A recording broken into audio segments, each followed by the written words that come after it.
Hello, it's stream number 118. So this is sort of day 3 for this prototype game I've been working on for the Entity Component System. So I was playing around with making a game just so I could test out my knowledge so far on how to make an entity entity component system. So I have this little game here. It's inspired by Gauntlet. It's called IronGlove because, you know, gauntlet, glove, that kind of thing. And there are a few things wrong with it, a lot of things that are missing, and I just felt like this was a fun little project. Why stop at 1 or 2 days? Why not continue to do this for a third day?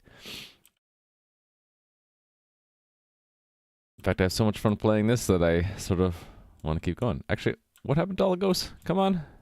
Come on, ghosts. There we go. More ghosts generated. So you can see here, the game has got a few problems, like the fact that I can just keep throwing axes indefinitely. I thought you could do this in Gauntlet, but then someone reminded me that, yeah, you can only have one weapon flying through the air at once in that game. So we're going to change the system right now to allow only one flying axe at a time. And a couple other things, like right now my health can go to negative 410 because I was sitting there, and I need to basically have a way to die. And a couple other things, right? Hey there, playing with scissors. What is on the tap for today? Yeah, limit one weapon at a time. Oh yeah, I wanted to move the rotation of the weapon purely to the client side and not have 4 different copies of the sprite. I realized that that was sort of silly, because we can do rotation of sprites in Pixi.js just fine. Right, I wanted to put in, right now it's a little janky. I know you guys can't tell because you're not playing it, but right now when you hit the movement key, you don't always immediately move because it's basically caches the input until the next time the player movement system thinks that the player can move. So I'd like to change that so we move immediately and then have a cooldown. So I'll increase the frequency of the player movement system, but then have a movement cooldown. And then, yeah, we're missing pickups, obviously. No treasure, no food, no potions. So we'll add those, display them, and this will take a bit of time because I want to implement these different kinds of pickups, right? So if you pick up treasure, you get more points. If you pick up food, you gain back some health. If you pick up a potion, it's added to your inventory, and when you can use it with another fire key if you want to kill all the things around you. Oh, okay, cool. Pick upable components, yeah. So yeah, so we also need the exit. we can't finish the level without it. And actually, I thought about this, like, why not? Why have the game just end when you get to the exit? We could have the exit just spawn a new level, and you can just keep going forever. So we could have a level indicator. For that, though, I kind of need to have either a set of prefab levels or some kind of level generator. Now, I know that Rally Monkey was working on a dungeon room generator, but I don't know if he has one or not. It would be, if he had one, I could actually put it in right now. But he probably doesn't. So one thing I could do is add a quick way to import levels from a text file, and then I could actually maybe prefab a bunch of levels and just pick a random level. Every time you go to an exit, you appear on the next level. That's probably enough work for today. But if there's extra time, I thought about improving the performance of the data between server and client by only transmitting tiles that changed. Right now, every single tile in the game is sent. It's quite a lot of overhead. If we were to look at that, it's sending 9 kilobytes every 10th of a second, so it's 90 kilobytes per second. And most of the sprites don't change. Most of them are the walls, the floor. The only things here that are changing are the ghosts. So we could improve that quite a bit, I think. And then the other problem was to update the collider component and some other systems to allow the hero to move into the ghosts. So right now, if I am just moving towards the ghosts, I need to get the cursor in there. You see how the hero paused there? I was holding down the movement key the entire time. It pauses because it doesn't allow the hero to move into the ghost. But in the real game, you can move into the ghost. It's just if you do, it's just as if the ghost touched you. You lose health, the ghost disappears. And if we had particle effects and sound effects, those would trigger as well. So I think I might want to do that. All right. So limiting the player to one weapon at a time. Let's do that first. So I had it in mind to add something to the weapon component, which is, what is this saying? Unable to provide IntelliSense. Okay, I don't know why. Hey there, Rally Monkey. You're writing some unit tests to what you're doing. Nice. So Rally Monkey, did you ever make that level generator? Because maybe I could use it right now. We can make like randomly generated levels, so to speak. Place an exit, place the hero, place some generators. Then every time I get to an exit, we could spawn a new level and then just make the game go forever, basically. Alright, so right now the weapon has phase, which is its rotation, and its position. Actually, this is not this position. This is its direction of motion. So I want to add the entity ID of who threw it. So owner ID.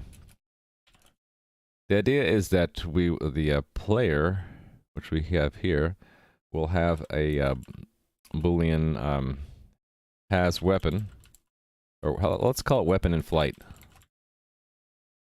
And if it's true, that means there's a weapon entity out there, and we won't be able to fire anymore until that weapon entity disappears or gets destroyed, which we'll find out when every time a weapon component gets removed, we'll look up the entity and then expect that we'll find an input corresponding to that, and then we can clear the weapon in flight flag. Found an interesting stream today. It's similar to Botland, but you code a single bot that fights 1v1 with another bot. Okay. Which stream was that? Alright, so weapon in flight.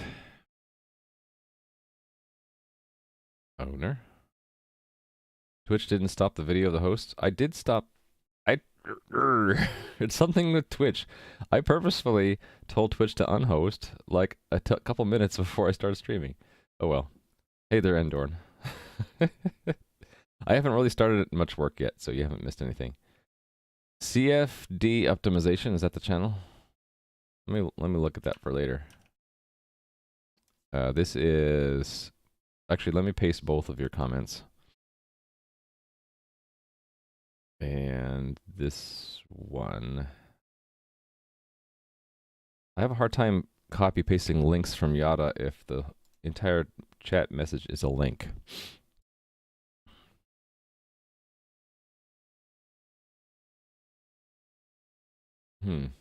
Manually refresh your browser. Actually, you know what happened is I hit the unhost button and it said there was a problem unhosting at this moment. So then I refreshed and it said you're not hosting anyone. So I said, okay, I guess it worked. All right, anyway, so what we're going to have to do here is in the weapon firing system, we will not fire something if there's a weapon in flight.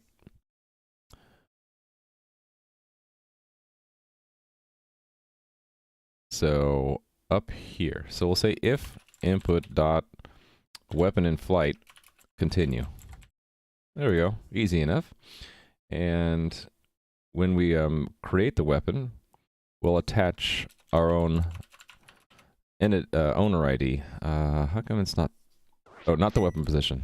Hey, thanks for the follow, Razilla.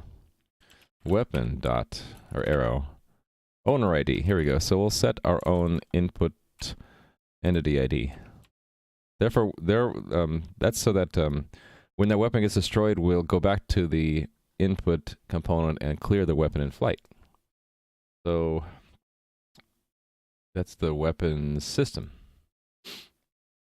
You're learning C++ in CS class. Nice. So this is a prototype program in C++, so it's not going to be the cleanest, and my apologies for that, but the whole point of this week for me was to make this prototype little game. The backend is in C++, so maybe that might help you for your class, or if you have any questions, let me know.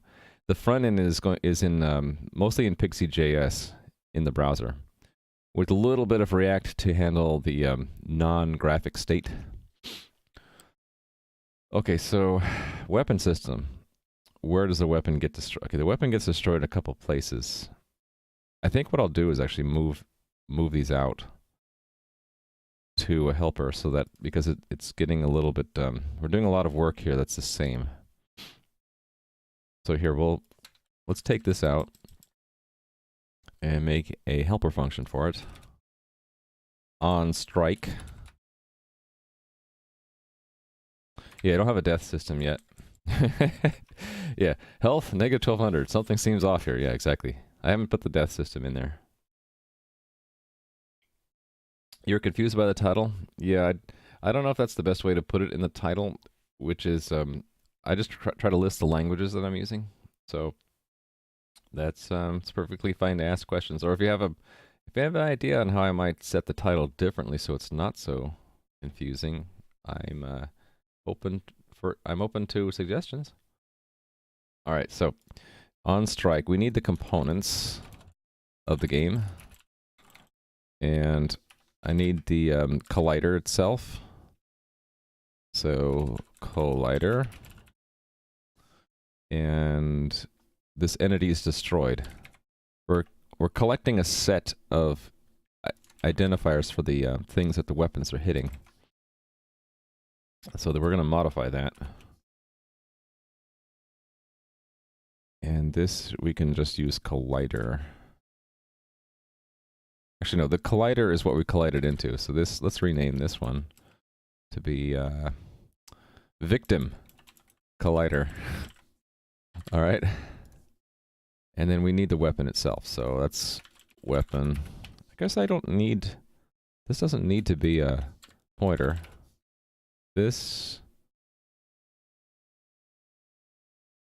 also does not need to be a mutated. Yeah, let's do that. So this arrow becomes a dot. You know, I'm gonna wrap this.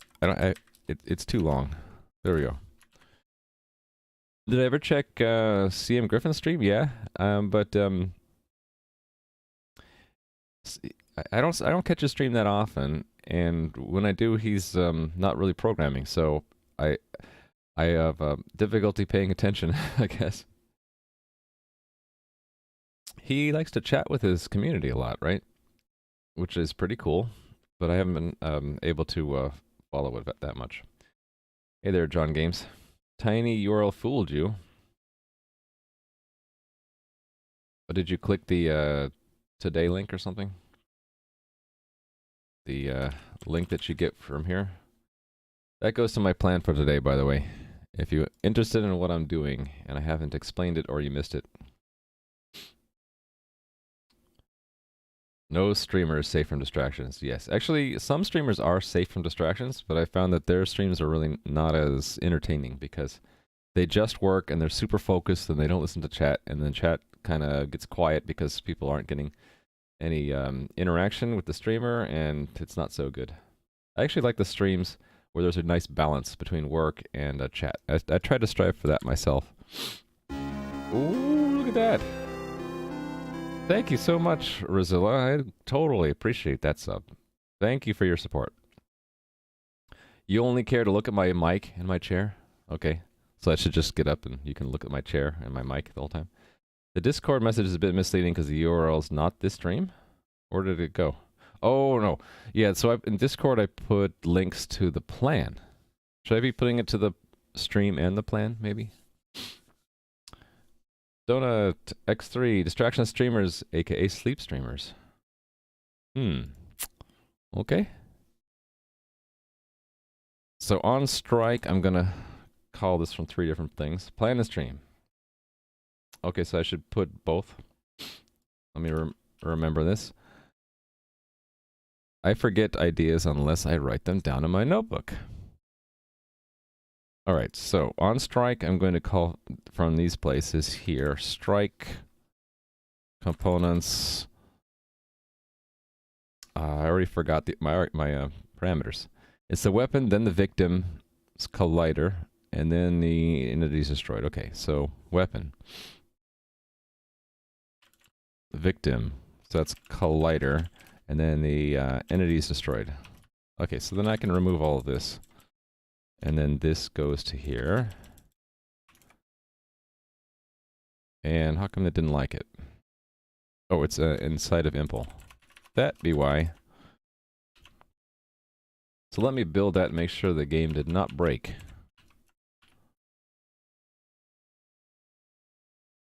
Exit. Can't build while it's running. Alright, run. Let's play. Okay. Destroy that generator. Boom, boom, boom, boom. Okay, so we didn't break anything, but it's time for me now to return the weapon to the...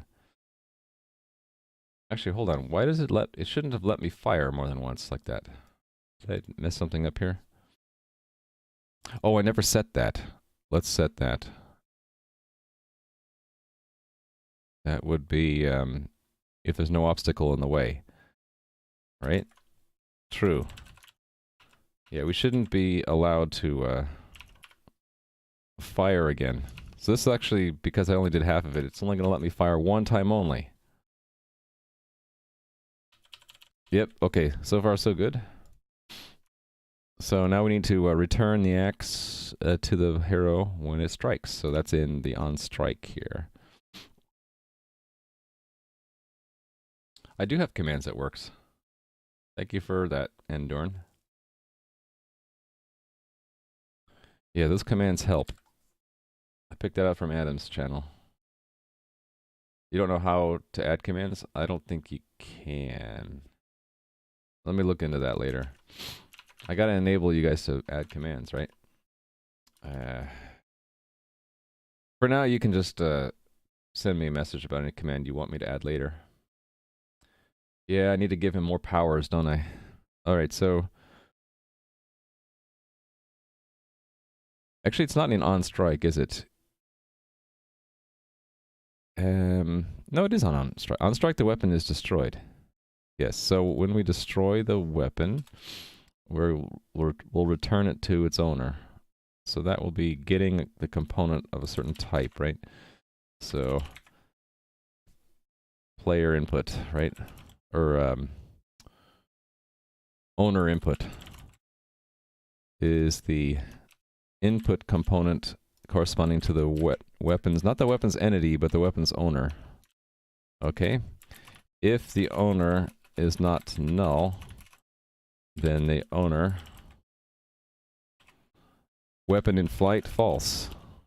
There we go. So, now we should be able to fire again, but only one axe at a time. Oh, look at that. It's exactly what I wanted. Only it's fired a second time for some reason. Die, ghost.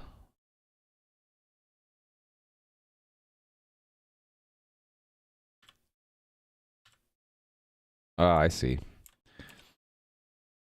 It's caching that I want to throw one, and as soon as it can, it throws it. So I need to fix that. Oh, look, I hit myself with my own axe. See, my health is 99. That shouldn't be possible. How did I do that? Oh, I did it again. I think it's because the player system, players move first before weapons. So it's possible to throw an axe and then run into it. That's funny. Kill myself with throwing axes and running into them. Okay, we have two things to fix then. Yeah. Firing.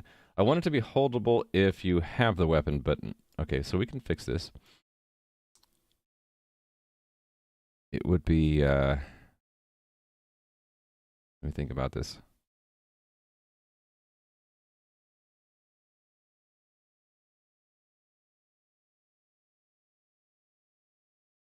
It's fire this tick, right? That didn't do what I wanted. There we go.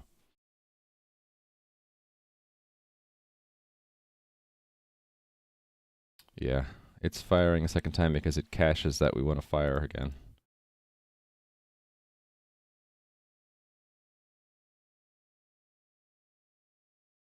Fire this tick goes to false. Oh, never does. Oh, that's the problem. We should clear that. So when do we clear move this tick? There. So I should be doing the same thing for fire. I think that's the problem. I'm not. Look at that. So... Oh, I never even released it. Okay, let's do that. This has to be copied to the bottom inside this loop right here. So it's fire this. There we go.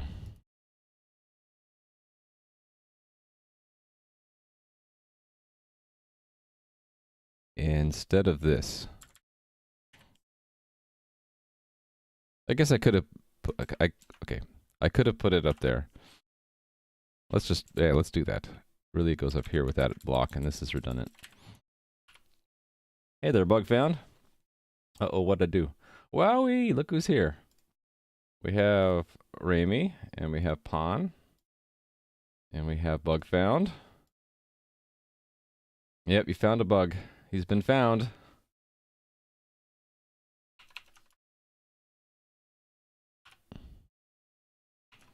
Okay, did I fix the damn double axe problem? Yes, I think I did. So it's only if I hit the button a second time, or if I hold it down. Which you can do in the real Gauntlet game. You can just hold down the fire key, but if you do that, you can never move. Oh, wait a minute. I'm allowing moving while firing. I need to... That I can't allow. Because that's too OP. You can just keep the fire key down as you approach. Interesting. Oh, right. We can't fire for standing next to it. Should I remove that restriction? Should be able to still fire if we're standing next to it. Right? So, just remove that. Actually, don't remember why I put that in there. I thought I had a good reason.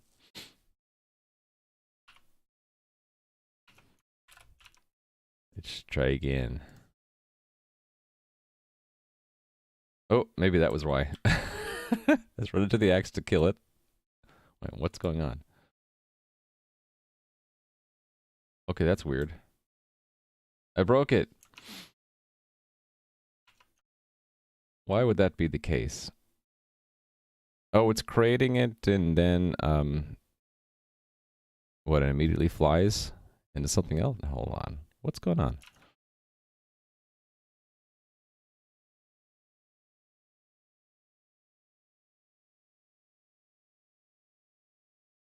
I messed something up.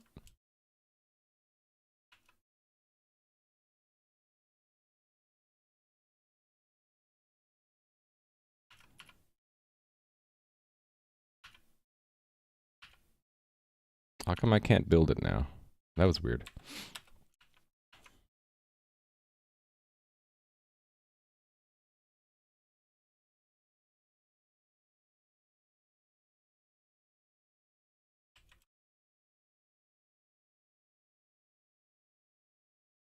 Actually, I think I might. I need to get rid of the. There's that axe, that test axe that I put in really early before I had the fire system. I need to remove that. There we go. Remove that weapon. I wonder if that's screwing things up. And then, one thing at a time. Make sure there's no initial axe. Okay. Ghosts are pesky, troublesome things. All right. I should be able to do this. I don't know why removing this is a problem. I wonder if it has to do with the... I keep forgetting to stop the thing before I build it again. I wonder if it has to do with the order in which my systems are run. Oh yeah, okay. We want to do the firing and then the weapon system. And then move, because we don't want to... Actually, no. Move and then weapons, right? No, no, no. Fire and then let the weapon move. No, actually, that if I do it this order, the weapon will go 2 squares to begin with. Okay, the problem is if I do this, and I'll immediately move into the weapon. Oh no, wait a minute. I was gonna forbid that, right?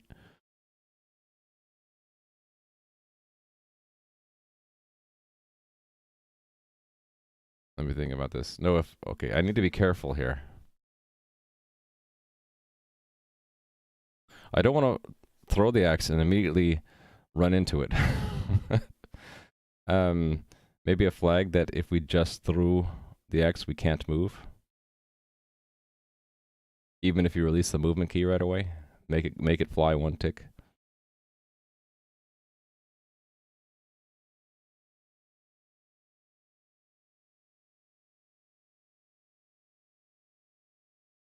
Yeah, something like that. Well, hold on. Let me make sure that this works. Doesn't have that problem I just saw a minute ago that it couldn't explain. Yeah, there's an axe right under him for some reason. And he's killing me. Look at that. It's generating more and more axes. And I'm... Whoa. Apparently I can be killed by an axe. It's generating an axe for some reason. I don't know why. Why would that happen? Is it because the firing things thinks I'm... Do you format your code yourself or do you use a tool to format? I format it myself mostly, but I rely on the indenting working. You have the game launch, the script that copies the X to a run folder. Does not lock it. I'm trying to understand this. You could have a game launch script that copies the X to a run folder before running it, so it does not lock it.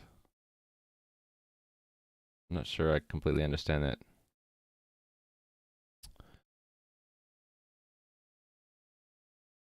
Why? Actually, I guess I could just run this in the debugger and find out why. So I want to find out why we're creating a weapon. Let's put a breakpoint there and run the debugger. It can't run because this is running. Okay, so we're going to find out why we're getting a weapon in the midair at the beginning. Why? Tell me why, input. Okay, it's not showing me the input. Oh, because it's probably it's optimized out away. Okay, let's stop. Change this to debug mode, then build again. You can build a waltz. Oh, I see. Yeah, like I do for my normal game. I run from a different folder. That's a good idea, actually.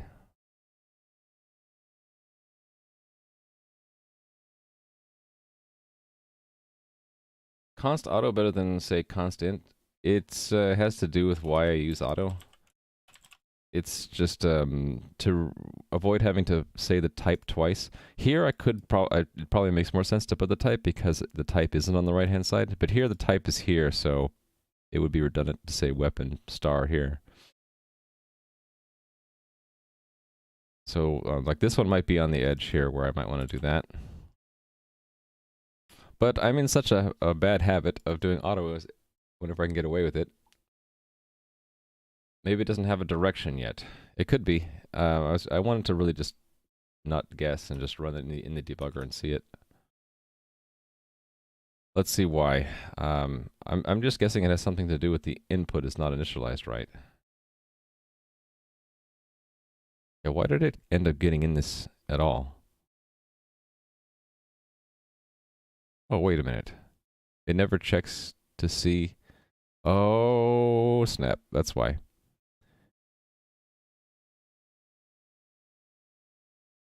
It was a bug the whole time. It was always trying to throw weapons because the default doesn't do anything. It's just that it couldn't throw a weapon at zero, with 0 velocity before, because the hero was always in the way. So yeah, here we want to well, let's skip it. Let's skip it right away if it's not.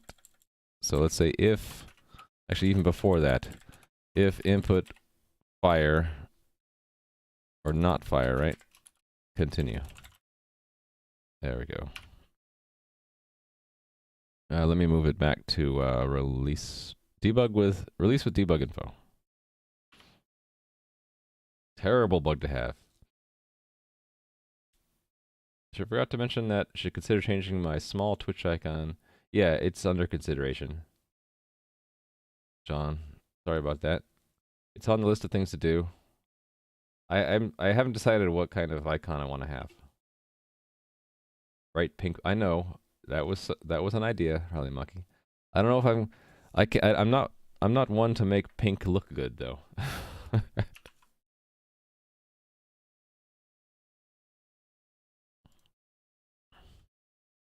Okay, there we go.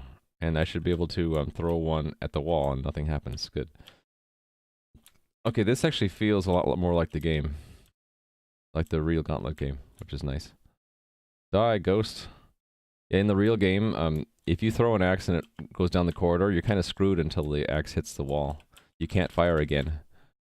So it makes you kind of be cautious about throwing long distances, because you're kind of locked into that axe being in flight for a while before you can throw again. Uh-oh. Getting cornered by these guys. They're too smart for me. Die. There we go. Alright, so that one's fixed. Let me check this in.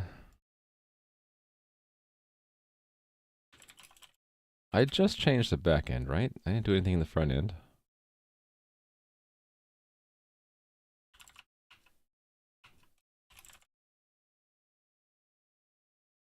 Okay, so let's check in the bug fix first.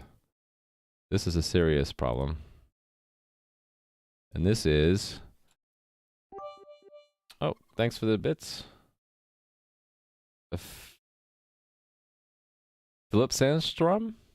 Thanks for the bits, appreciate it. Alright, so this one is something clever to say. Don't let the hero drop axes on his foot. And the check the fire control and don't try to throw an axe if no fire key is active. All right. Now this is the in-flight weapon in-flight tagging. Actually, this was another bug, right? This was the double axe problem. So clear fire this tick flag after throwing an axe. Fix double axe issue. All right, and okay, this is removing the test weapon.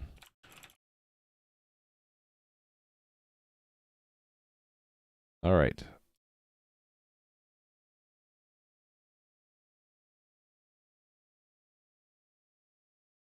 Okay, let me check this one in next. Well, okay, it's not all... It's this part of it, right? This part of it is just what's inside of that if, right? Okay, so this is throw axes even if up against obstacles. And how is the server-side state being synced to from the client? I will show you. That is part of the render system. The render system makes a JSON object. It's sort of like my main game, where every message between the server and the client is a JSON object, and there's a type field of that object, I guess. Is this called a field? Property? Whatever. Called render. and the rest of it is we have sprites and health. Sprites is an array of all of these, which ID it is, the name of the texture to draw, where to draw it. And then on the client, it gets received here. So if I expand this a little bit, it shows what our health was and what sprites to render. So in this case, there were 197 sprites. And most of it is the walls and the floor. So there'll be a few of them in there for the hero or the generator. Yeah, so that's sent 10 times a second right now. Basically at the rate at which that system runs, which is 10 hertz. And one of the things I had for today was, you see, it's sending every single tile every single time. So it's 90 kilobytes per second. So I don't have to send the walls and the floor every tick, right? So I was thinking about optimizing that a little bit to only transmit the tiles that changed since the last render. Yeah, Bugfound is a great name. Yeah, but what if you can't find the bug? Actually, that's Bugfound's cue to say, here I am. Should be in a programming stream. I can't find the bug. Where is this bug? And Bugfound types, I'm right here.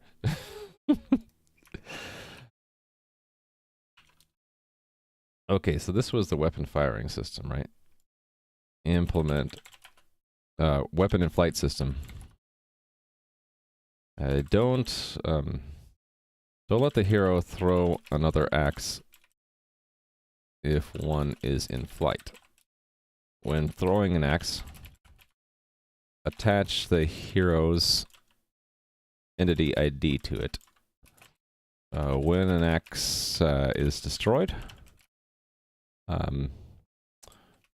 return to the hero. Mark that the hero's axe is no longer in flight. And I also refactoring, extract weapons impulse on strike method. There we go.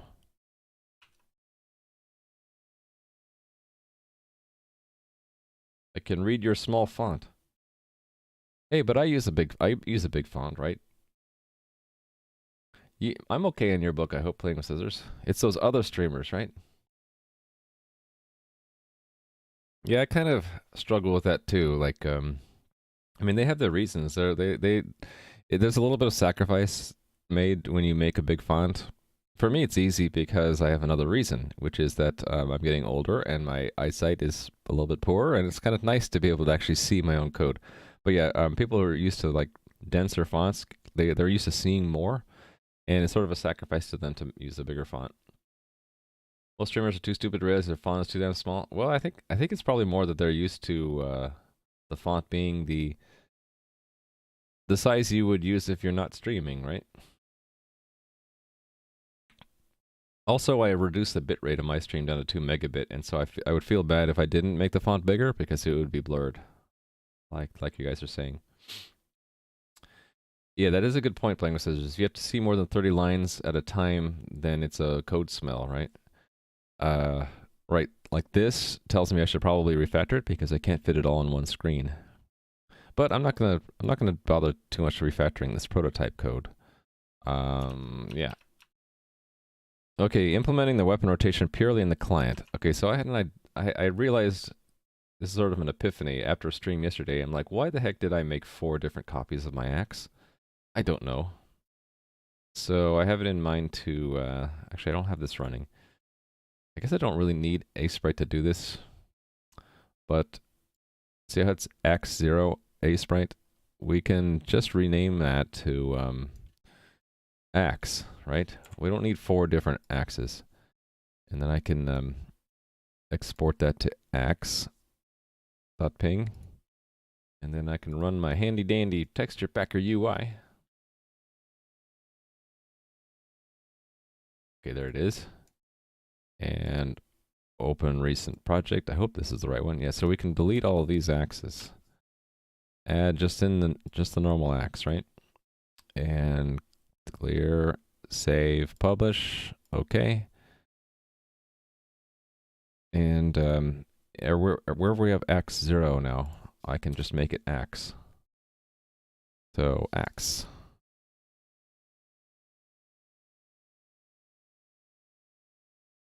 Actually, I don't need this add weapon anymore, do I? That was only for testing. Here's the actual axe. Okay, and there are a couple... There's a place in the rendering, right? Or was it weapons? Okay, yeah, the weapon system, it did the rotation here using phase.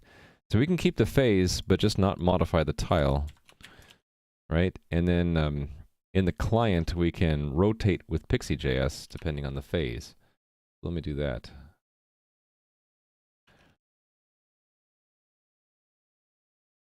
So what I thought about doing is in this on server render, we can check to see if there is a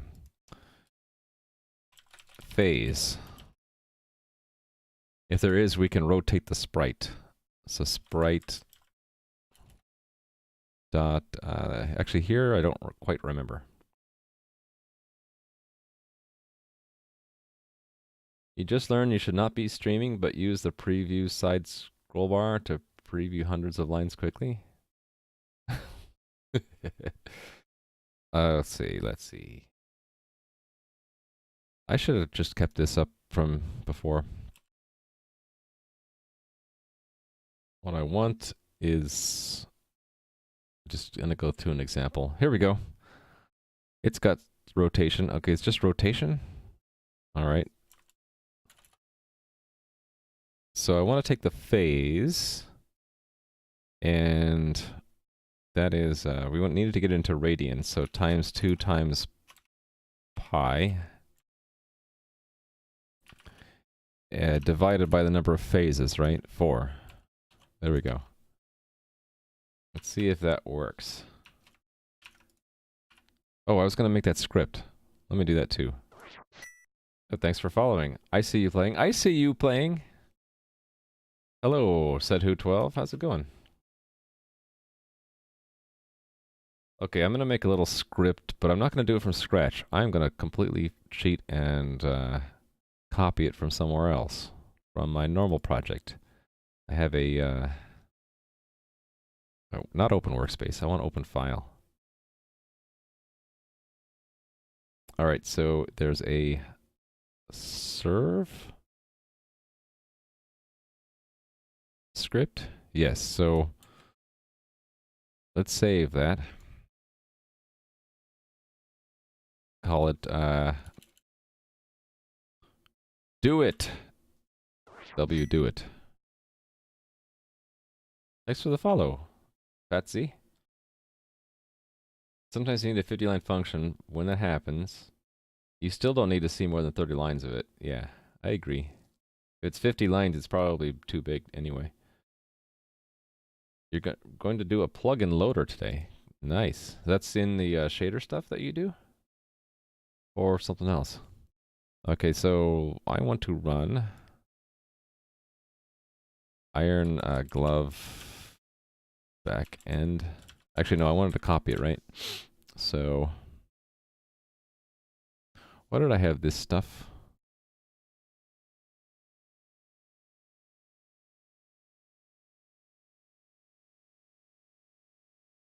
What was this doing? I forget.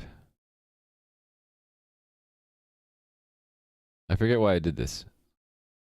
It was some trick to get around something in the Windows shell, and I can't remember what it was. I guess I'll just leave it. We want to copy. Actually, that's in a different script, isn't it? Stage. Yes. So, right. So stage. Let's put it build. Let's not put it under build. Well, no, we can put it under build. So we're going to copy. Actually, this is more like it. This program, IronGlove, to this stage and then run it, right? So stage, IronGlove, exe, just IronGlove. That needs a backslash. All right, let me try that. So to it, the directory name is invalid.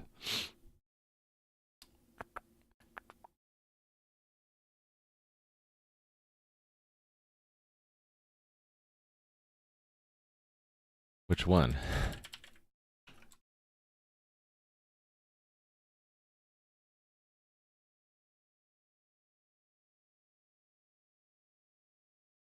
Okay, this stuff is getting in the way, so I'm not going to do it.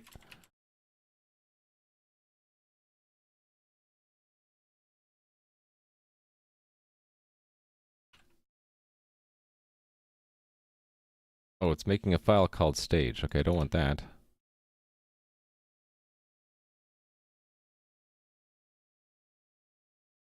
I guess what I want is a make dir.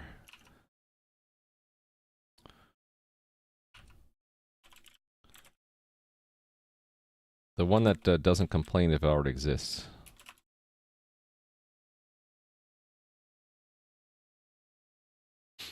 I can't remember what that was. It's like P or something, right? Or is that, am I remembering Linux? Yeah, batch file.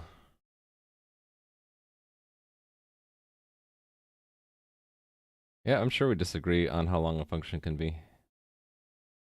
Yeah, everyone's got their own style preferences, right? I kind of feel dumb that I have to look this up, but Windows CMD make dir. Was that how I would do it? If not exists? That might be how I did it. Actually, now that I think about it, that is probably what I did.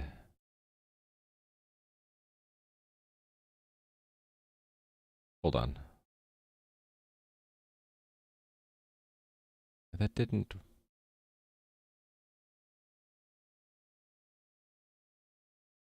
Wait a minute. Was it the package thing? Yes, okay, that's right. I know I did it somewhere.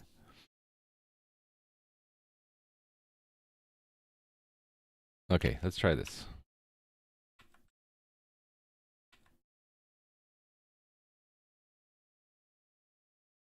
Cool, now I should be able to build while I am running. And then I just hit Control C. Oh, maybe it was to get rid of that terminate batch job. Maybe that was what I was doing that other thing for.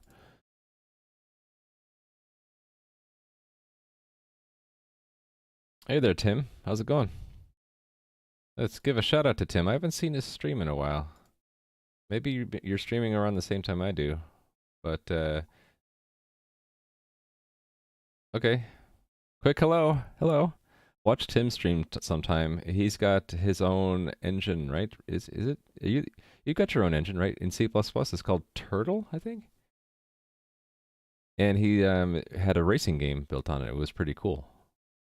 He's also got fun things to interact with on his stream. I don't have any of it, but check out his stream. You'll see what I mean. Yes. I want to get...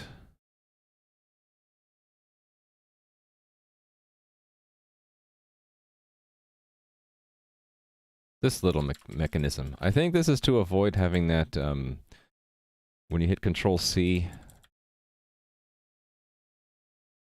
Let's see if I got that right. So I don't want to see that terminate batch job.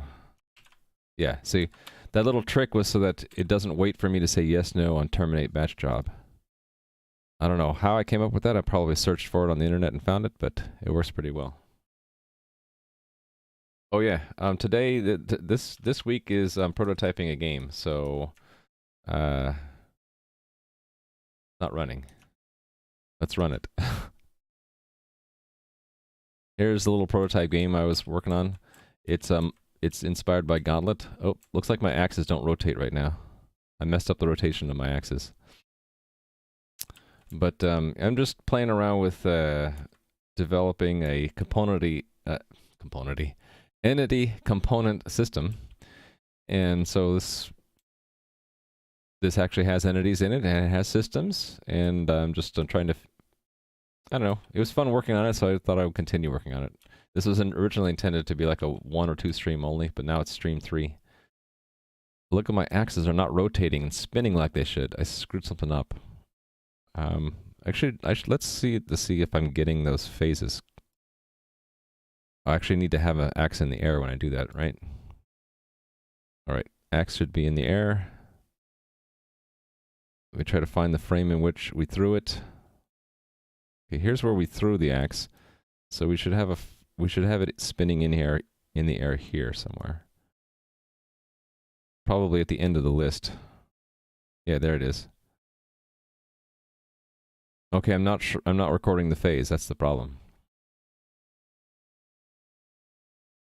They're more beautiful without rotation. Yeah, so Tim, this week I'm just doing this prototype game to learn entity component system, but I'll be going back to my main game. This actually is sort of a micro model of the game I plan to make because this front end is separated from the back end. And the transmission is over WebSockets, which lets me see all of the commands over here in this nice little window. But yeah, I'll be going back to my main game probably next week. I'm trying to apply some of the things I learned about entity component system to that. All right, so I'm not putting motion into the when I'm rendering. So that is the rendering system. Render system. I think this is it. So let's include, yeah, let's include the phase. Right, I was using the phase before to pick a different tile. Now we'll just put it directly in there, right? So build that and restart the server and connect. And it's still not spinning. Okay. What happened? What happened with my spinning axe? Sprites.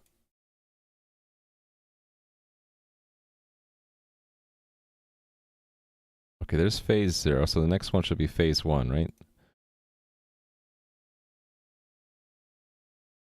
Up. Did it hit a wall in that square? Wait a minute. Where'd it go? It was, what was it? Sprite 198? 199. No, it's 201. I guess it hit a wall or something. Let me try again. I need it to actually be flying across the room. There we go.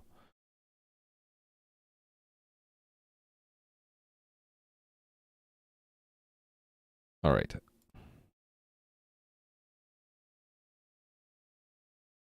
Okay, phase 0. I can actually see it there.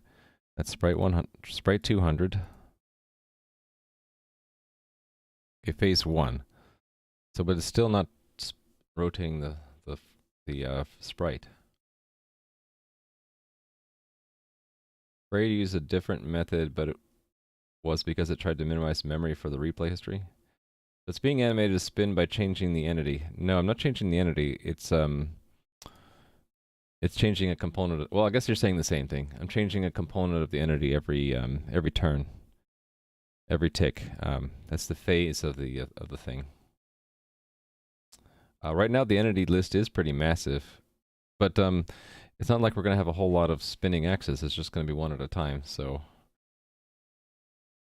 what would be a different way to do it? I guess would be the client would maintain the phase of the weapon. It would just have to know to spin it, right? I guess I could do that. I could just have a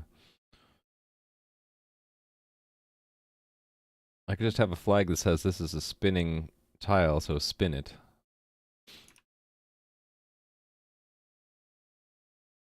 And maybe I wonder if it has to do with this rotation.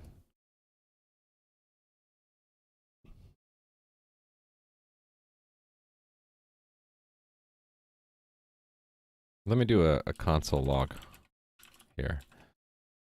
Rotation.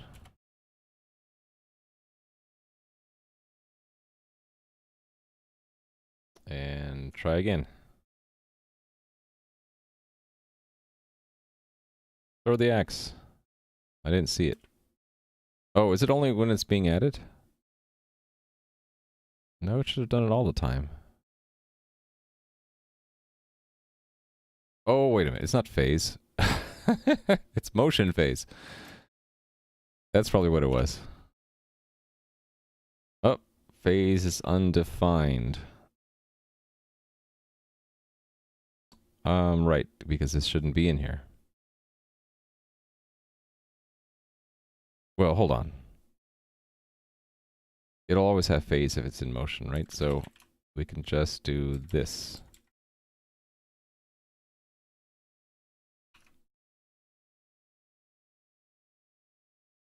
Math.py is not a function, really? Okay, I'm used to it being a function that returns pi. Oh, look at that. It rotated, but it didn't set the pivot point correctly. We need to set the pivot point correctly. Is it possible to make an artificial intelligence with C and C++? Probably, but these days it's more hip to use Python to do that. A lot of stuff in Python for artificial intelligence. Why would it be a function? Shouldn't it be a constant? I'm used to it being a function because C++ is weird. It's a function in C++, I think. Yeah, so I think I just need to set the, just like the example is doing, right? Set the anchor.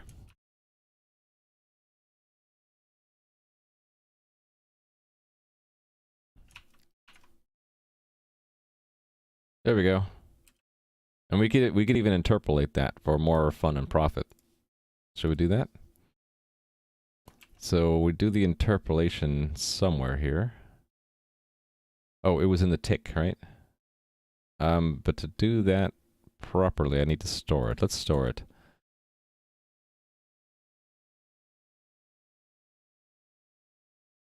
Okay, so I'm already interpolating its motion, so let's interpolate the rotation as well. Here. So there, it's delta motion. It's this plus delta motion, I think. Screwed up. What did I do? Oh, it's just sprite.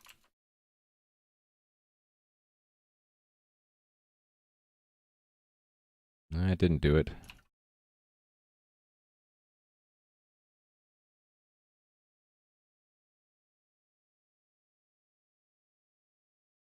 Oh, I don't want delta motion. I want...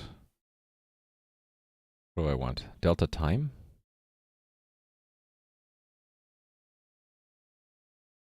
Actually, this... I should build this in, right? To there. No. Let me think about this.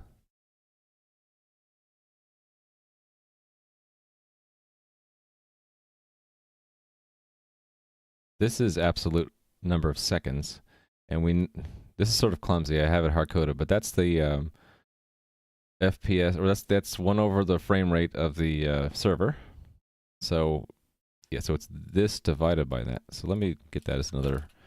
So that's, what do I call this? Frame delta? Is that divided by 0.1? And then I can use frame delta here. And then I can use frame delta here.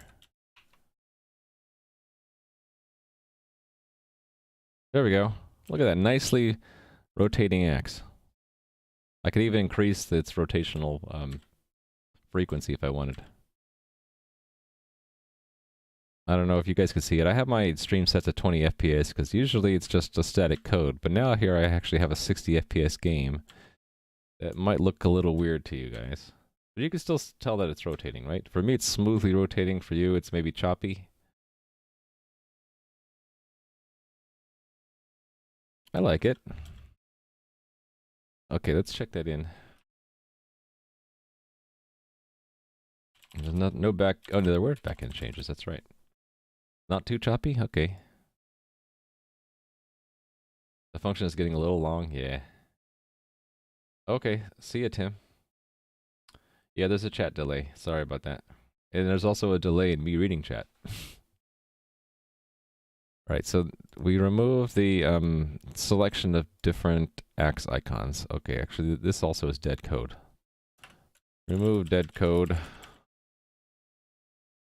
So instead of changing the tile, we just transmit the phase. Okay, so one axe tile, transmit the phase instead.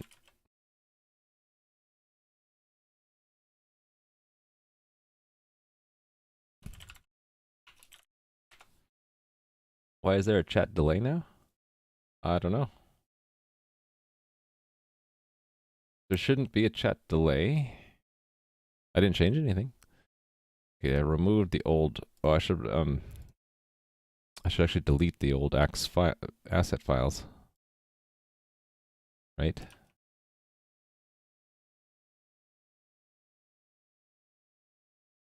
Assets. Yeah, all of these can go. Bye bye. Oh, no. All of you. All of you can go. Yes. At least I think. Did I delete all the correct ones? This is why we have a recycle bin, just in case. I think so. Yes. So, do axe rotation client.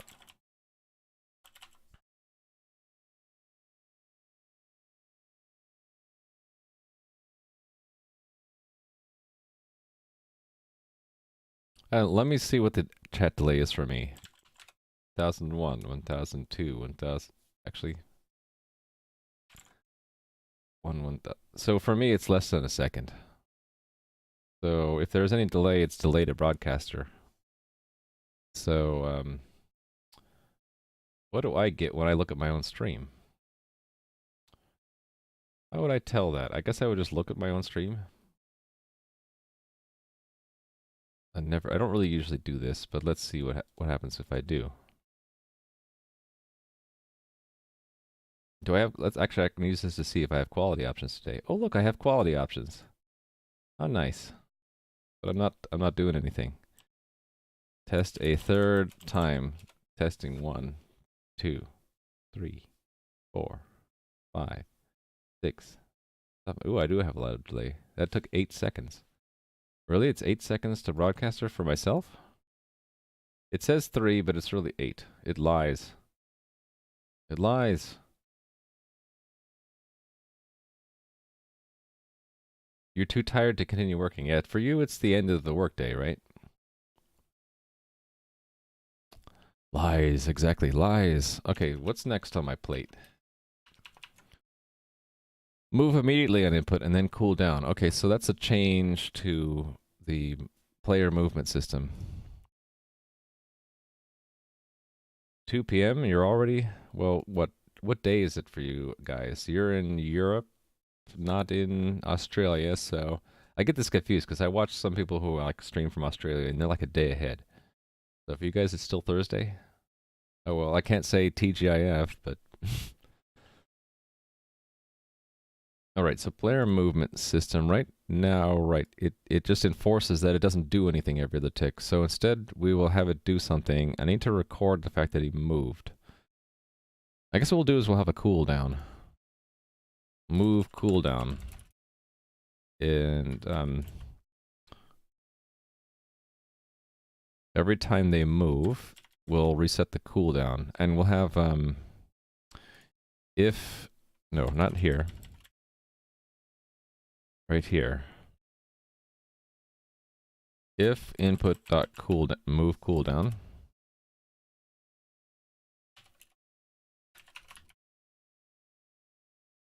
Minus input.move cooldown and continue, right? So if it's only if it's 0, we'll interpret this, and we'll interpret it right away. We'll move and we'll set the cooldown. So that it'll take 2 ticks before. Actually, I want it to be 1, right? Basically, skip 1, and then when it reaches 0, we can do it again. All right, so let's do that. And maybe during that time we want to ignore move keys? No, let's just try it out.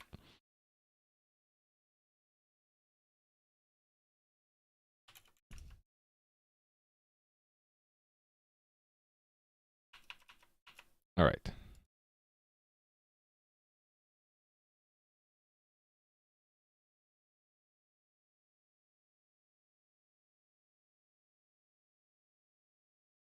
I mean, it doesn't seem any worse.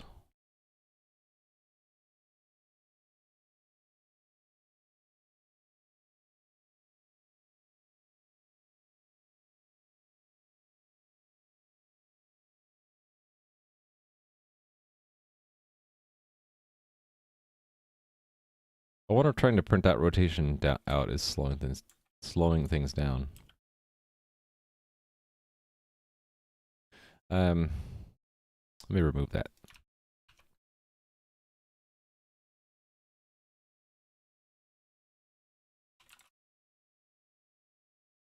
Didn't need that anyway. Docs. Oh. Yeah, we now know what time zone he's in. He's totally doxed. What are you using the C++ for on this project? It's the back end. So all of the entity component system is in C++. This front end is just rendering the tiles and passing along the keyboard input to the all the real game is in the back end. So you can see that if I click the correct thing here. Where'd it go? Here. Ah, it's hidden by this thing. Let's close that and you can see it better. So these are all messages from the back end, basically telling us what to draw. And it's sent 10 times a second. So bandwidth is actually fairly high because I'm not optimizing anything. But so every 10 times a second we get what health to draw and then what sprites to draw everywhere. All the walls, all the floor, all the ghosts, everything. And it's all being generated from the back end in C++. Yeah, this is all WebSocket messages. I actually like WebSockets quite a bit because of the bidirectional nature. So you can see whenever I'm interacting, you can see those green messages. Those are anytime the keyboard controller changes, like I press a key or release a key, you see a green message. That's a message being sent to the server. And all the other ones are from the server. You can tell I have no death system yet. I should be dead. My health is negative. I haven't coded that yet. Yeah, I think it's neat too. So that's the front end. Here's the back end. We just put this in now that there's a cooldown for moving. So I can watch what happens if I lift that. If I make the cooldown 0, I'll move twice as fast. I'll be moving at the full tick rate.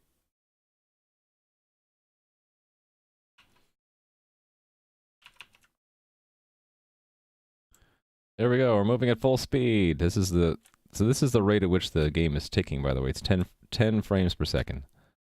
So I'll move 10 squares in a second. If I wanted to get really, if I wanted to, I could run this up to 60 FPS, right? Let's see what that would do. I'm just kind of curious now. There are a couple constants I have to deal with, though. Let me fix those first. Actually, it's just one right here. Let me make that more official. So this is server tick rate. If it's that, then this is 1 over that, which would be like that, right? And then let's not go insane. Let's do 30. And so on the server side, where that constant is, it's back in the game.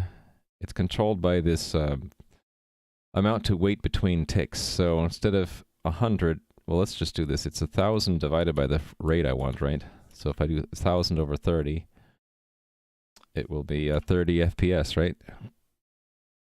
Let's do it. Do it. Do it. There we go. Now it's 30 FPS. It's insanely fast. I have a very hard time controlling it. So if I wanted to control it, the way to do that would be to just set my movement cooldown.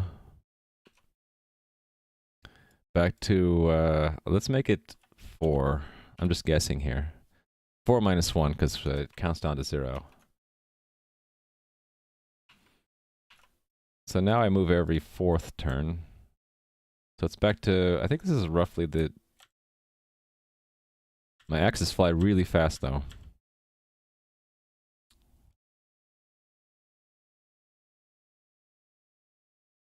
Yeah, so anyway, I can control the different rates that way. Let me put that back to 0, and... No. That was going to be a 1, right? And then this was... I'll leave it as a ratio there. And this is this ratio. All of that has to match. This is why I really wanted to get into game dev, because once you make your own game, you can do all sorts of crazy stuff, whatever you feel like doing. I want to increase the game's tick rate? I can. Easy. Easy peasy. No, go away, ghost. Alright, so what's next? Oh wait, I should check all that stuff in, right? This was removing that debug and cleaning that. So it's a little cleanup. Clean up. By the way, all this stuff is in GitHub if you guys want to play with it.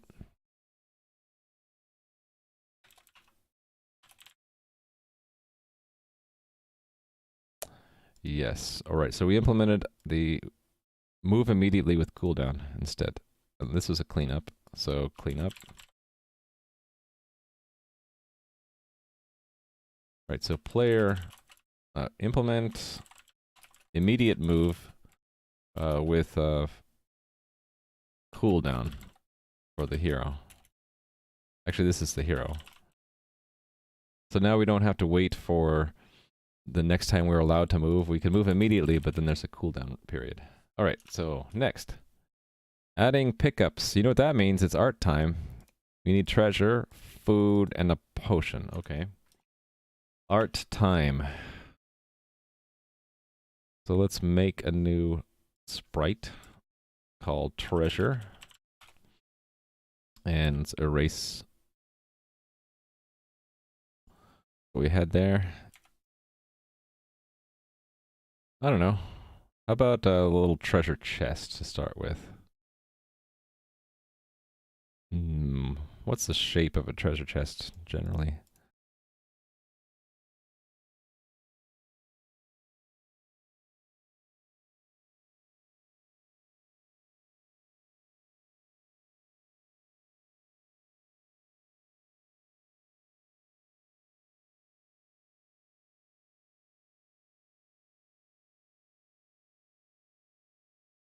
Something like this. Have a little lock on the front or something, and have the hinge open. I'm terrible at art. I have no idea what I'm doing. I'm not, I shouldn't be allowed to make art. I don't know. That looks like a dorky hinge. It'll do. And let's color the inside. And let's put some gold in there.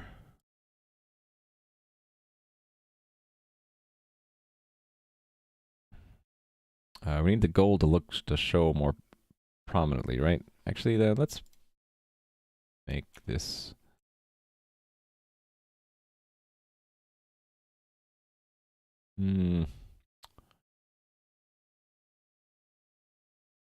Trying to fit into a CGA palette is tough. Actually, let's just make this whole thing gold. Oops.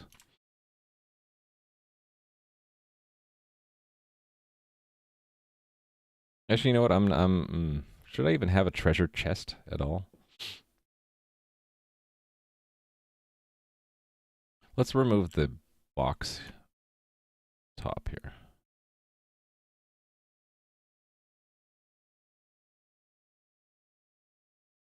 Yeah, I like that better. It's just give me an open top box, and we'll have just Just stuff sticking out of it. And then let's make some nice gemstones in there.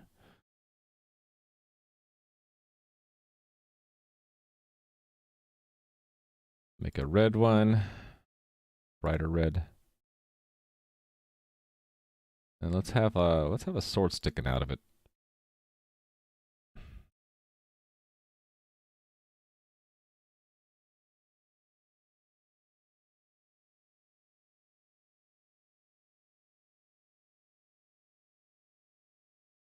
I'm terrible at art. My apologies.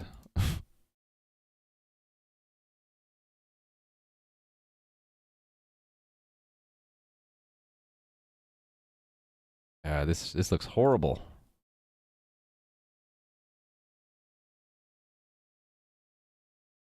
Can anyone draw? You guys could probably draw a lot better than I can. Yeah, this looks horrible. Trying to draw a cross guard and it's trying to draw it at an angle. It's tough. Maybe that's a little bit better. You think it's good? You have a question for me? Go ahead.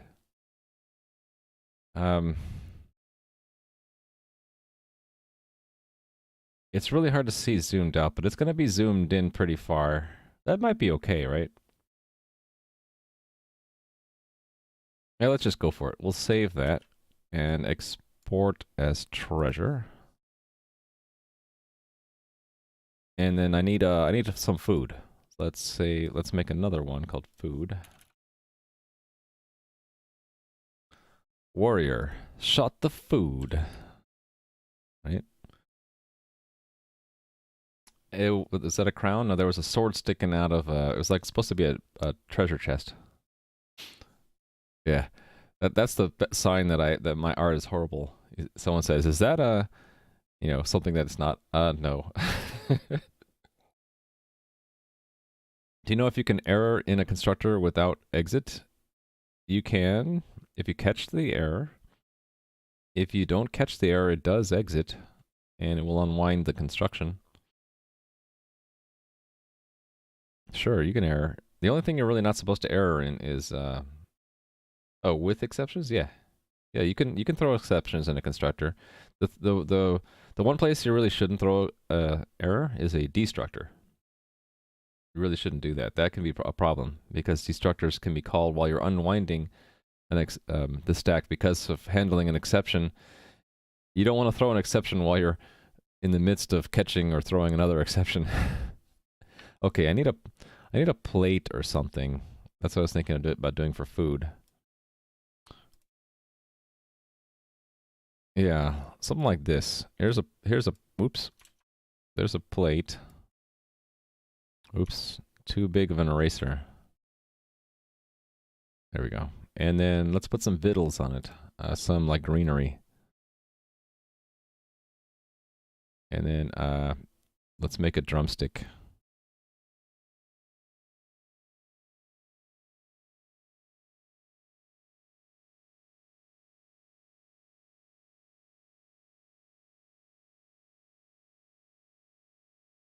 I don't know how to. I don't know what I'm doing.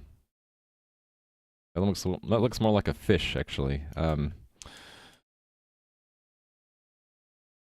guess maybe we'll just make salad. What else? I guess I can put a little bit of a. We'll put an unknown square or something there. What else?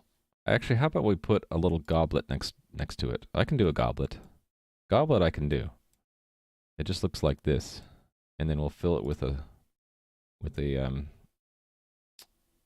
little bit of wine or something there. And then how about a fork next to it?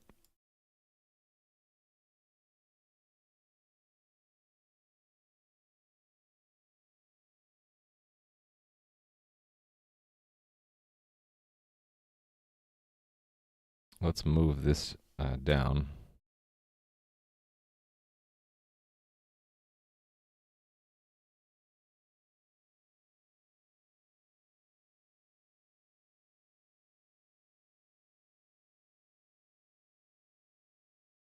That fork is huge compared to that goblet, isn't it? Let's move this down and make the goblet bigger.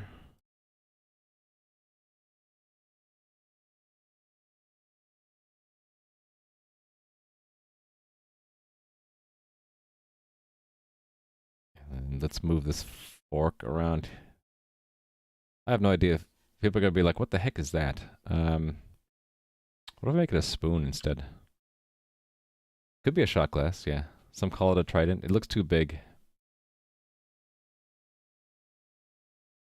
Let's just make a smaller utensil that's sitting over here.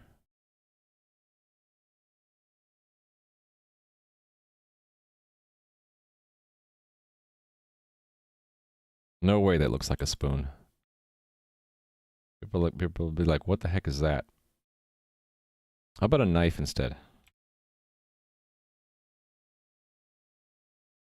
Knife maybe is more understandable.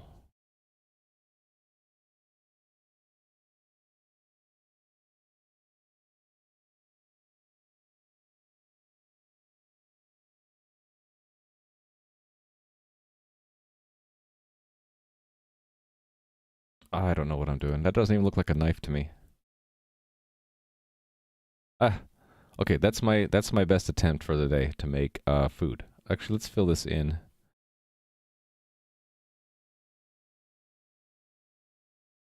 And that's it for food. Export food. All right, and then I needed a potion. Okay, we can do that. I can actually maybe... No, potion is not going to look like a flask, is it? So, save as potion.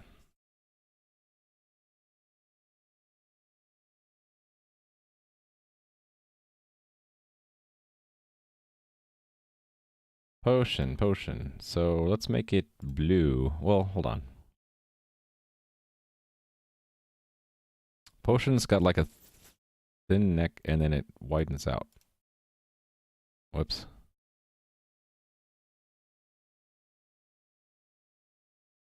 There's a mirror tool, I know. I just don't know how to use it right now.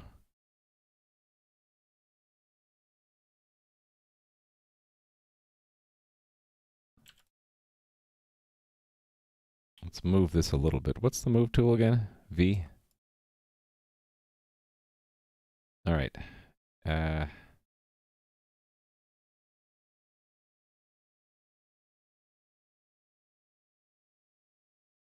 Let's put some menacing looking fluid inside.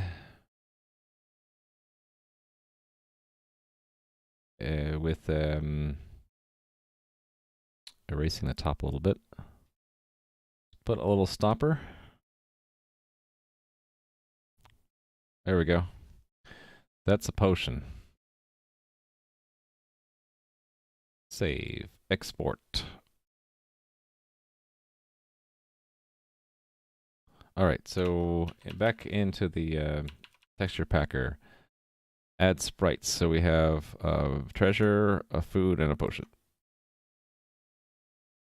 And there they are. What happened there? Oh, that's the hilt of the sword. Okay, got it. Alright. Just looks weird with the background it's showing. Save, publish. Okay. And then... Oh, my game is still running? I'm at negative 3,000 health. Very much almost dead. Actually, I never tested. Can I run into my own axe? Ooh. I can. Now I'm dead. That's not good.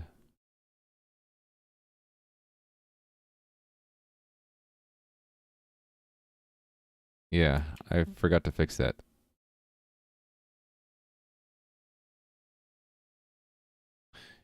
I gotta fix that later.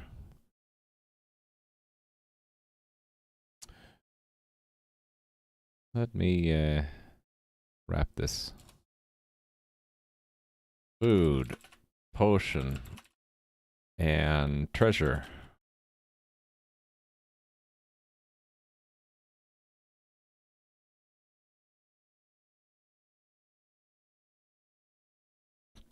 Okay.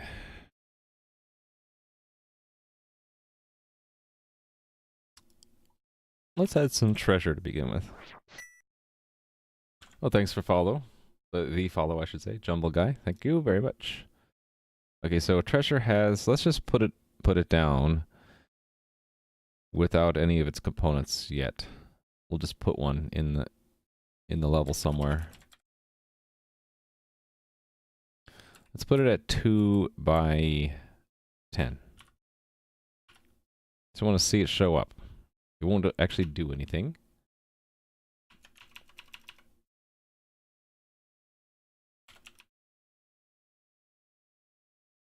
There's the treasure down there. Oh, it's not at the correct Z level, is it? Z level. Where are you?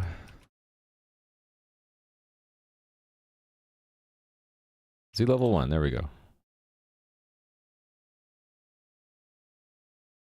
Actually, you know what that means? I really want everything else to be even higher than that. So monsters and players should be at Z level 2. Yeah, that's what I want.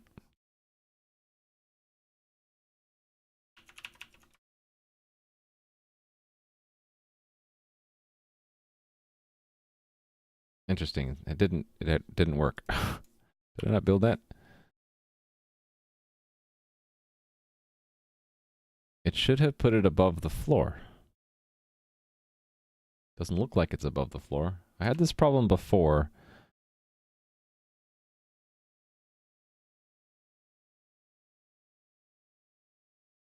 It's just not sorting correctly, maybe. That would be the case if this fixes it.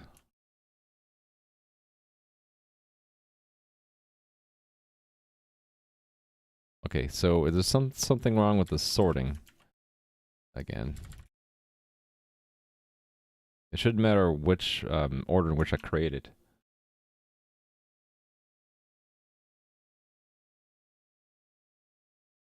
So there's something wrong with the sorting.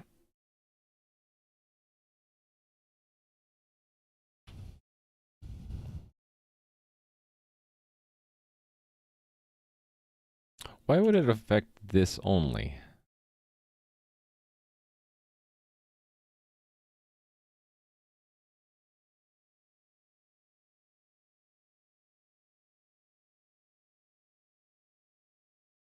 A treasure is at Z1.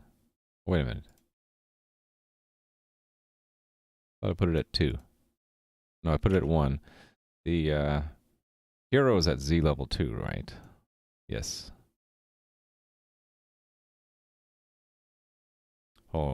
I need to think about what I'm doing wrong here. I need to also take a quick break to use the restroom. I'll be right back.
Okay.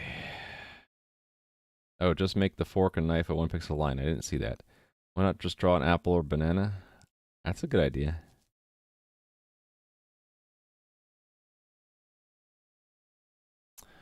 Alright, so it's the floor is showing up on top of the treasure chest. You know, another thing is this is now offset by a little bit.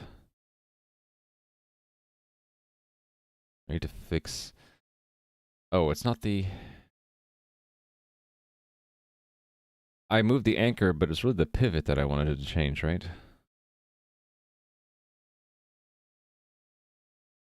Yeah, let me, yeah. This should be pivot, right?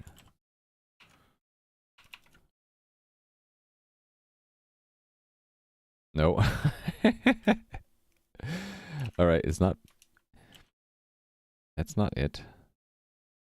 I guess it's okay if, as long as I offset this by half, right?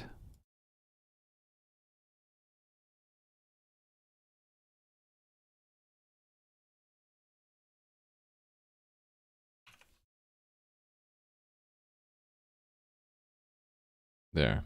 Okay. Oh, well, see, now it's showing up correctly. Is it just random? Okay, that's maddening. Why is it working now and it wasn't working a moment ago? All I did was not have this here, right?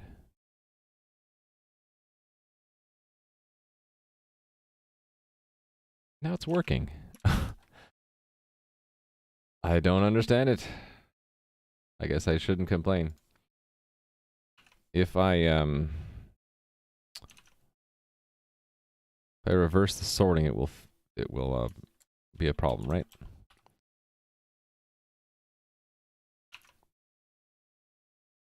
Yeah. Yeah. Okay, I can't explain why sometimes the sorting doesn't work. But now it's working, so why complain, right?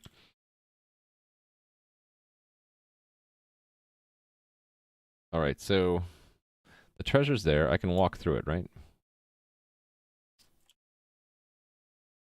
And it's on top like it should, yes. And I can't shoot the treasure. It has no collider. Alright. So, let's introduce score. Score. That would be, I guess we can just add it. Can we add it to just the health component? Does that make sense? No, not really. It's just it's an overall thing. So I guess it's just some attribute that the game has. The rendering needs to provide it though, right? Or does it?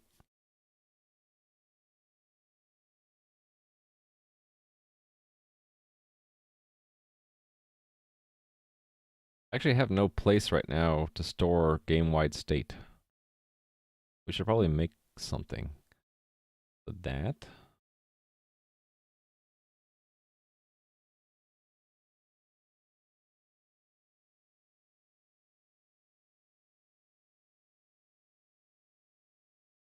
Hmm.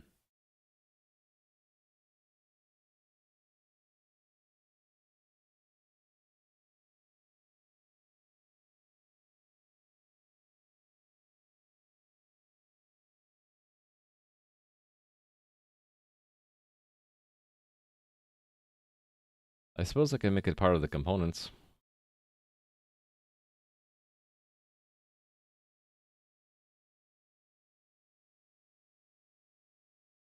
Is it that the player has a score? See, really, it doesn't belong with the player, right?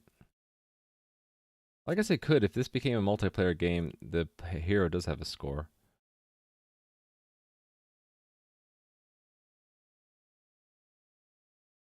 Would it just be a new component then?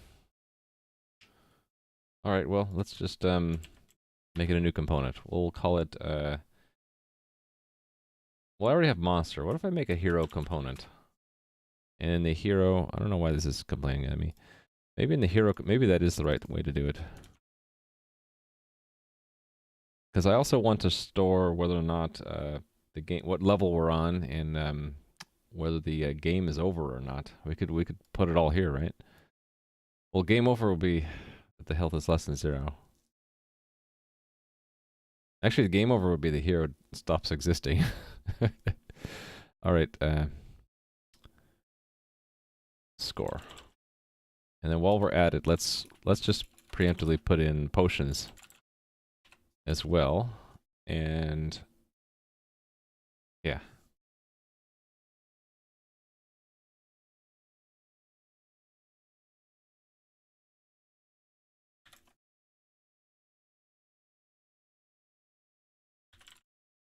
Hero. Adding it to all the copy pasta places.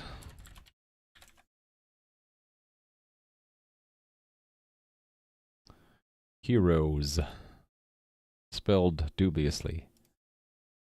Don't look too closely.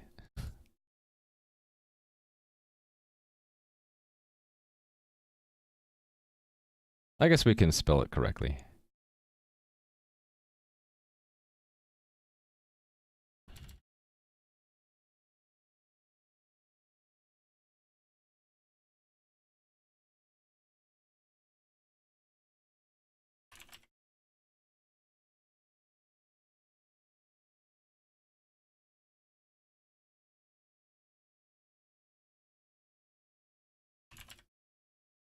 Okay.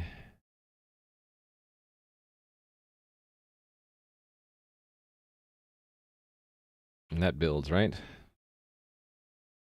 Okay, so a couple things I want, right? We want to actually give the hero his component. To add player, what did I call it? Oh, it's in the wrong folder. Add, it's a player. Okay. Let's add the hero component.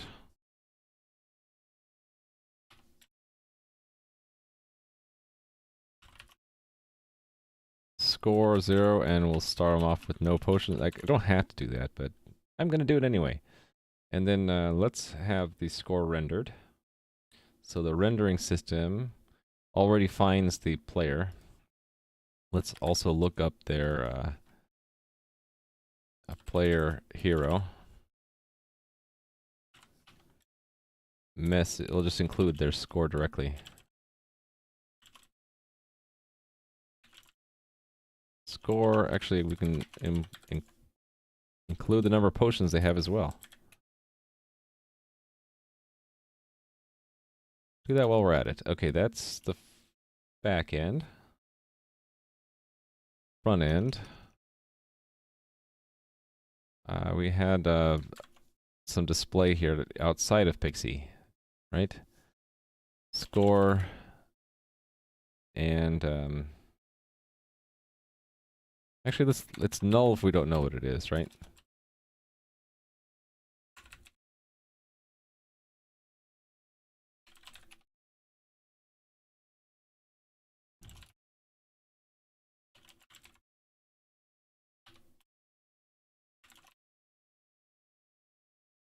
All right, and then to draw it, I guess we will put it we'll just put it here. Let's put the score first.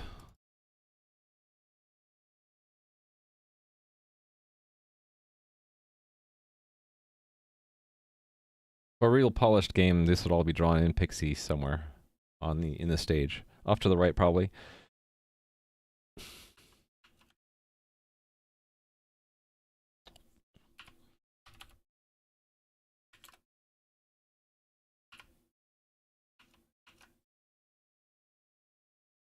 Okay, that's a little bit too much between them.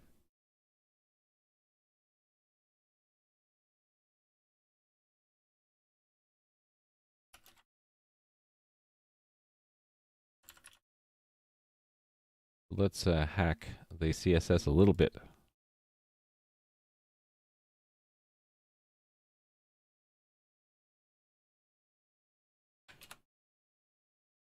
Is that how you do it? Margin. Okay, yeah. It looks rough, but that's okay. So we need to have the pickup system, I guess.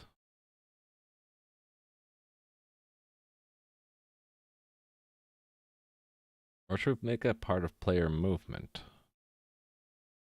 No, because it really doesn't have anything to do with us moving.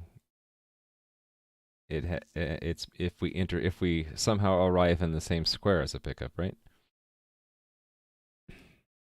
Oh, I need to have a component representing the pickup. Pickup. And we should have a type, right? Enum class type equals, say by default it's treasure. Potion food, right?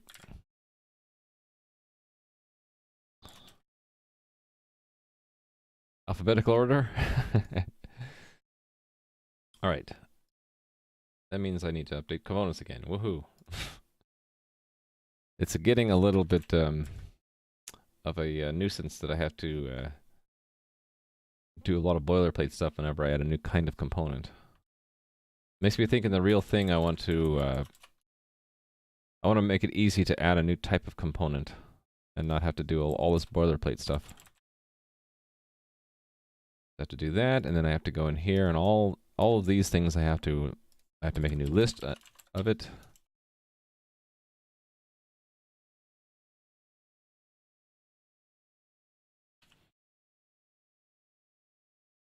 And then I have to look them up and create them.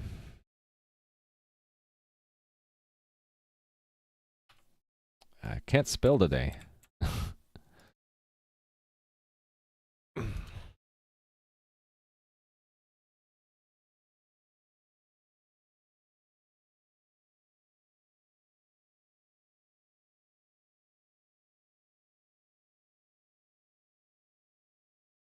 Hey there, too African to eat. Interesting name.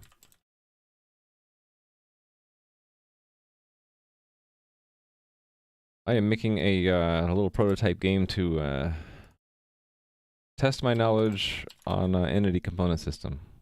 So right now we're adding a new component to the game called a pickup. Hey Bats Boy, how's it going?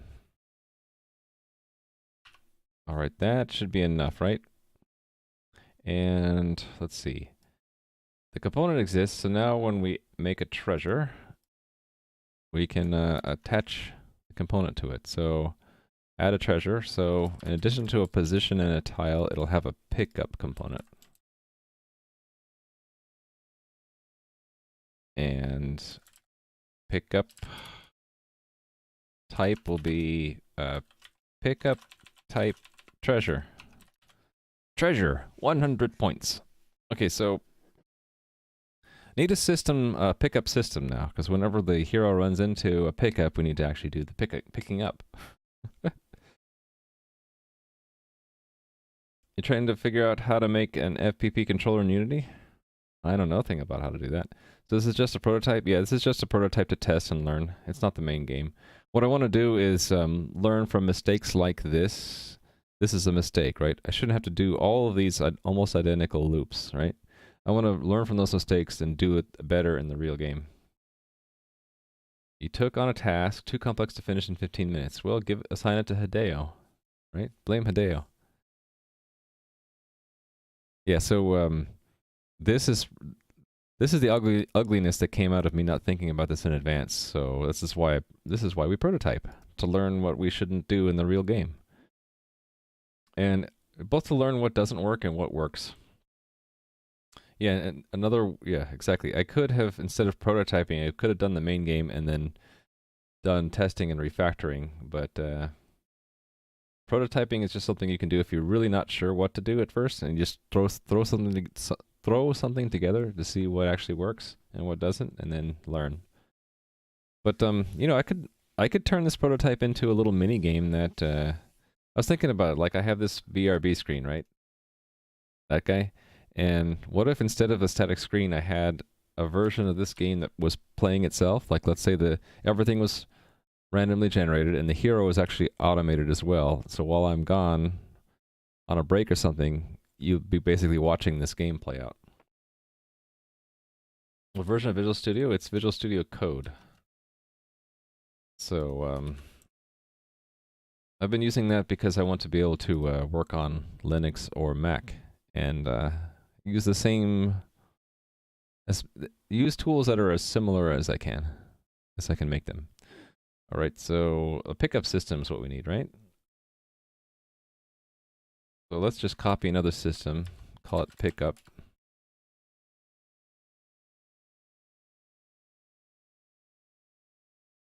Pickup. And then we need to add that to the build system here.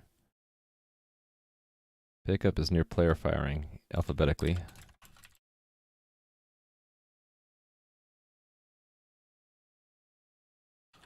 All right. Anything interesting about this implementation? There are a few variations on ECS. I guess what's maybe particular about mine is that the entities are just integers, and every component has that integer saying what entity it belongs to, and the components are just data. So it's plain data. All my components are just data. All of the logic is put into systems. So I've seen that there are variations of that, like in Unity. It's sort of the systems and the components are kind of mixed together. Like you actually have objects with methods, whereas in mine, it's completely separate. And thanks for the follow, by the way. Maybe getting input from Twitch chat and using it to move the game character. Hey, we could do that. We could do something like that. I do want to have more integration between my stream and the code that I write at some point. And so I will take your idea and write it down. That's what I do. By the way, if you're just joining, I have all my notes off stream in OneNote that you can take a look at if you want. So yeah, I guess the only thing interesting or peculiar about my implementation is that like I said, components are pure data. Systems have all the logic with no data in it. Okay, pickup system. Which means I probably don't need all this boilerplate to make a class, right? Because all of these are ending up having a very, very few state. Wonder why. I've been copying that everywhere. I don't need it. Yeah, that shouldn't even be there. Yeah, really, there isn't much state to a system.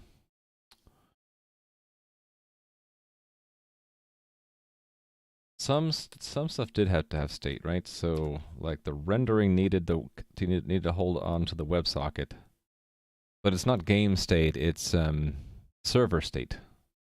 So how to get back to the client and tell them about the what to render. So when I do this in my real game, I'll probably not use full classes. Probably make systems just functions. Just the update function, right? Because even a function object, you can attach state to it through a capture.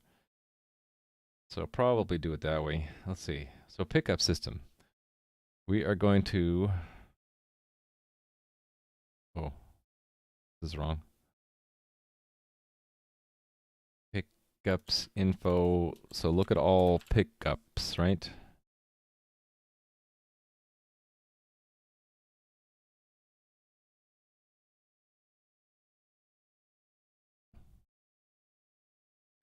Pickup, pickups. That's an S. All right, so every pickup should have a position, and we don't care about the tile, right? Actually, I wonder why I cared about tile for weapon. Oh, that's old, right? Let's fix that while I'm at it. Weapon used to care about tile, but it doesn't matter anymore. We don't actually change the weapon tile while the weapon's in the air. All right, so pickup doesn't care about the tile either. We do care about position, though. And we'll want to find out where the player is.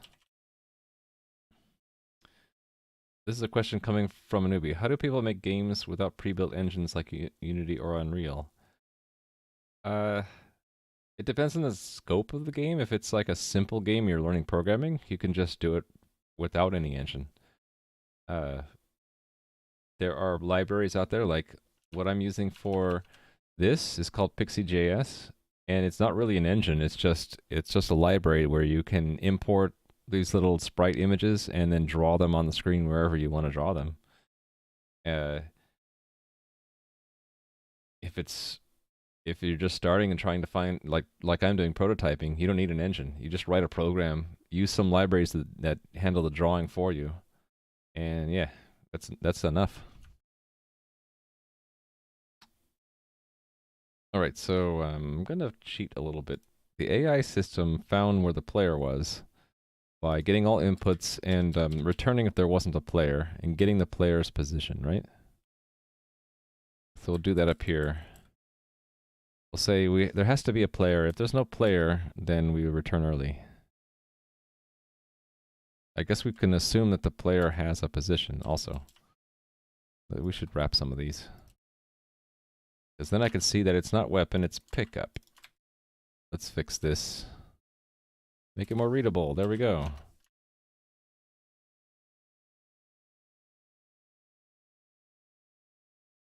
Pickup should have an entity ID. What's wrong?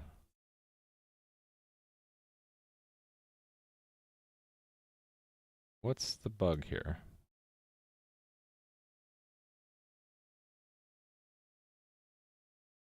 Oh, it's redefined? Oh, we have two things called pickup. Okay, I can't do it this way. The component is called pickup. We have to rename this. So what? Pickup system? I hate putting the word system in there, but not good with names today, so we'll just do it that way.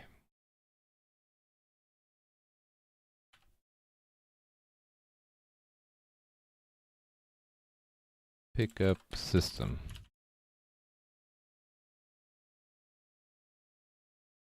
Yeah, do your homework to African Deed. Hey there, Endless Soccer. How's it going? So you done with work playing with scissors?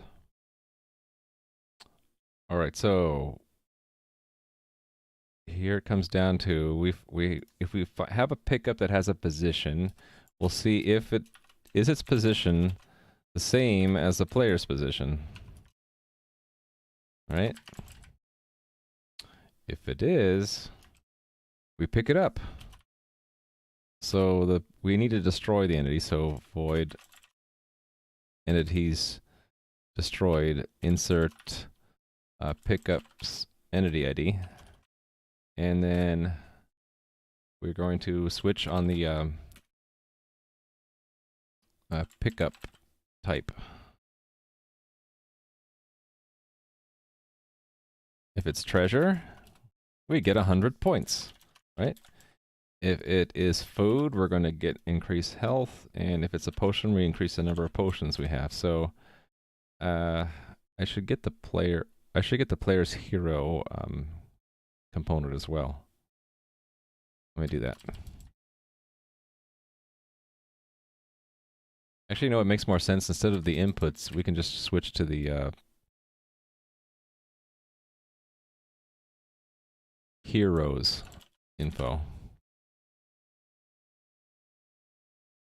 We'll also need to get their health, though, for if it's food. And we'll have to get health. We'll have to get them all anyway. Okay, so const auto hero equals heroes info first 0. So I can conveniently say that, and then we can also, we need their position, we need their health, and that's it, right?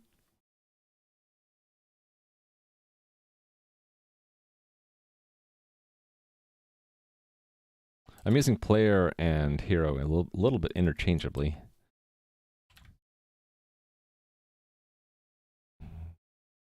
I guess we will exit early. If by the odd chance the hero has no health component or position component.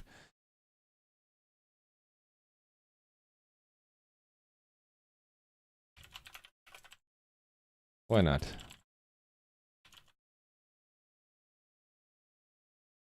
Congrats, playing with scissors. Do that daily report. Alright, pickups info. So, hero dot... wait a minute, is it not hero dot? Hold on. I think I got the wrong class type. No, it is correct.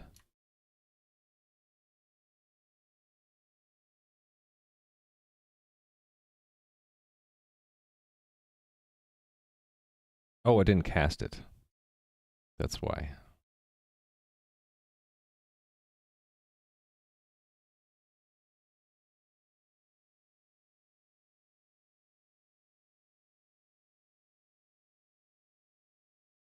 It's like this. Now I can do hero dot potions plus plus hero dot actually it's health, right? Player health. HP. Let's give him 100 health every time. And then hero dot score 100 points. So that hero needs to be not const. There we go.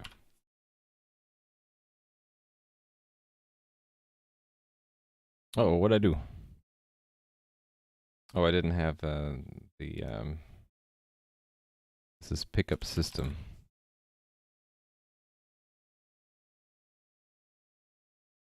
And then I have to make sure the pickup system's in the list.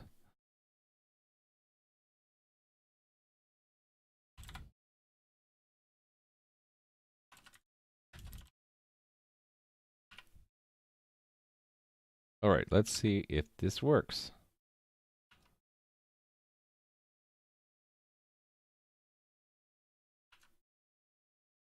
Let's go get that treasure. Get out of the way, ghost. Yay. All right. I need some food scattered around the map or I'm gonna die, right? So let's add some food.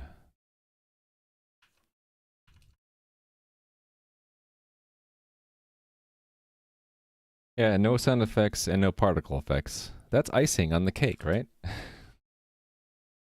Add food. So it's the same kind of thing, only it's a different tile and a different type of pickup. And while I'm at it, let's just add the potion thing in there. Add potion.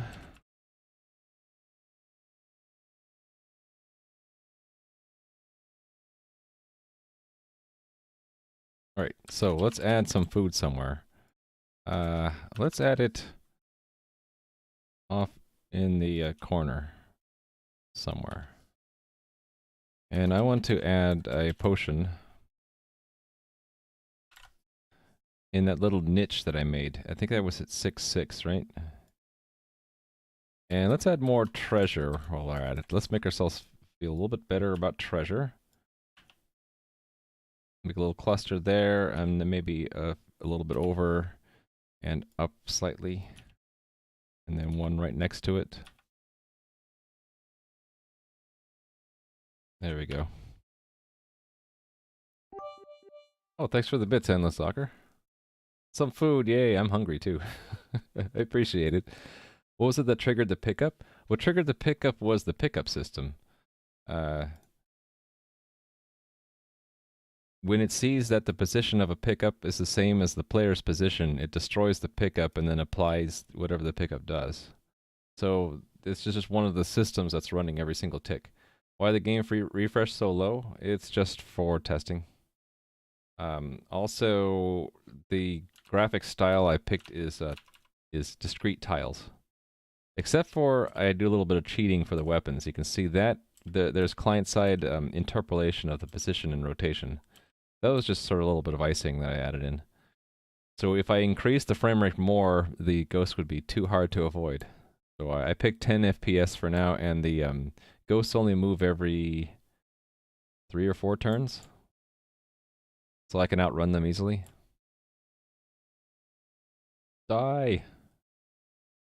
And you can see there's no death system yet. Die! Die. Yeah, 5 ticks.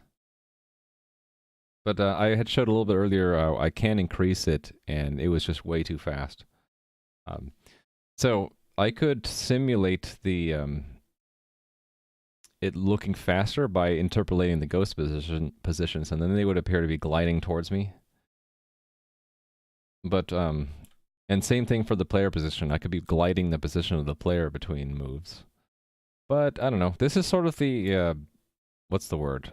the feel and aesthetic that I'm aiming for with my normal game is this is how games used to be in the late 80s, early 90s when I was a kid.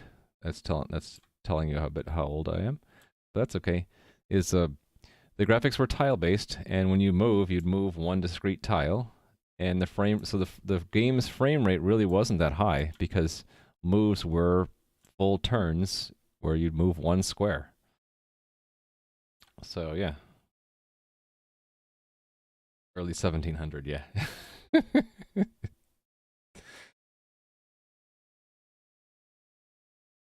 The jumping kind of bit of tension. Not sure what way they're going. See, now I'm gonna get overwhelmed. There's no way I can avoid. If I had a choke point on the map, I would just sit there and. This is what you do in the real Gauntlet game, by the way. Is you find a choke point and then you kill them all as they go through the choke point. And while that axe is flying, I can't throw another one. So let's get rid of that generator. Yeah, that feels a little bit how the real game is. Need to have particle effects or something whenever things get hit. There, I win with negative 590 health. Okay, I was going to rebuild the game with the extra stuff in it, right? All right.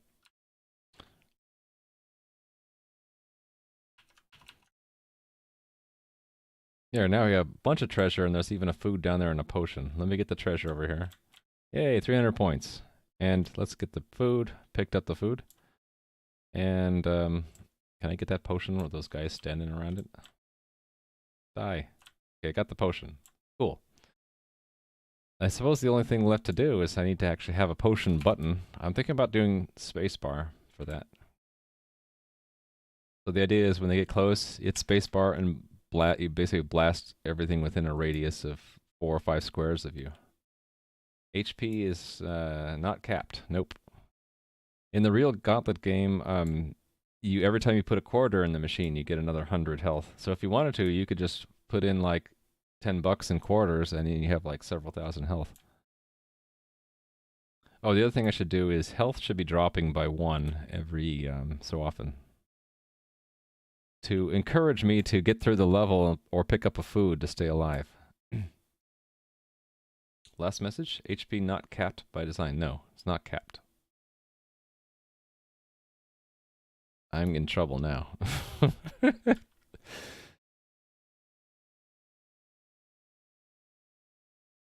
Die. Uh-oh. They surrounded me.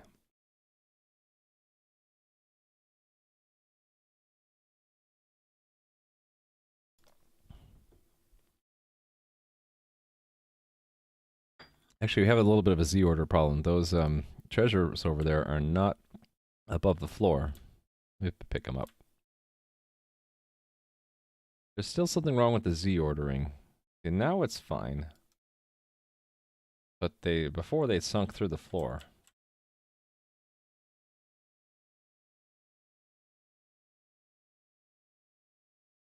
Oh, your last message.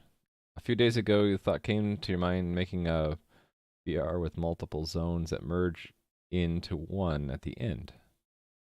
You tried to make it would be 100% be the simplest crap ever. Do you think the idea is terrible? What's a BR? I feel like I should know what BR stands for.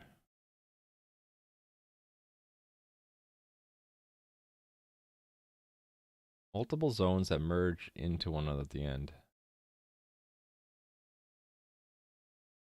Battle Royale, okay. It sounds interesting. I don't think the idea is terrible. I think what you should do is try it out and see how it goes. A lot of ideas you really don't know if they're good or bad until you've tested them out somehow.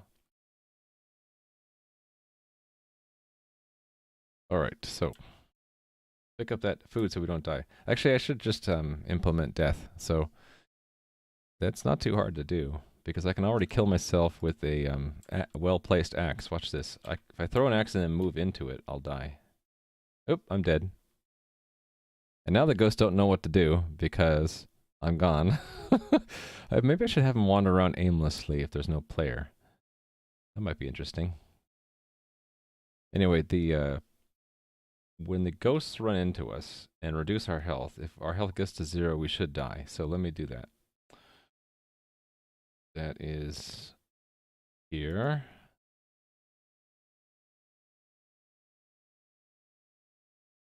Here, right? If player health is less than or equal to 0, then, well, it's called monsters killed. We're not a monster. It's a player entity. We'll rename the monsters killed thing in a second. Monsters killed. Entities to destroy. Is that the word I was using in the other places? Entities destroyed.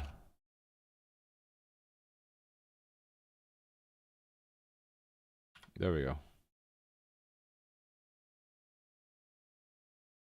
Be happy with just making the zone shrink and making basic stuff to do for a player.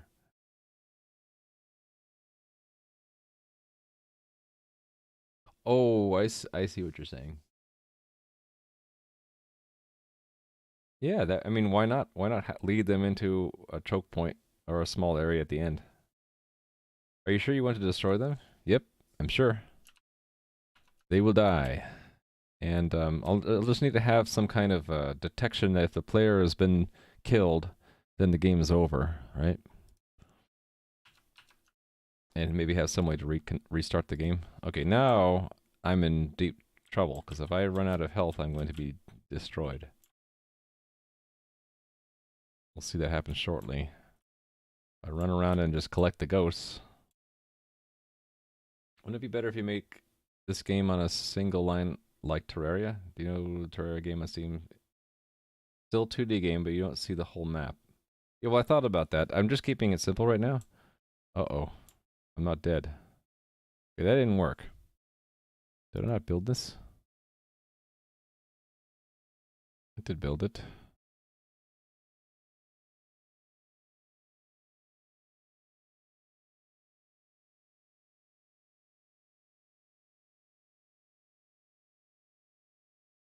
Huh. That should have destroyed the player.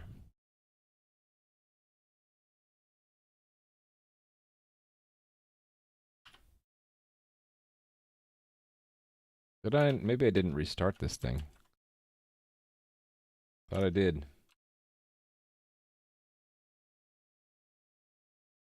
Okay, I have to wait too long to die. I need to improve that a little bit.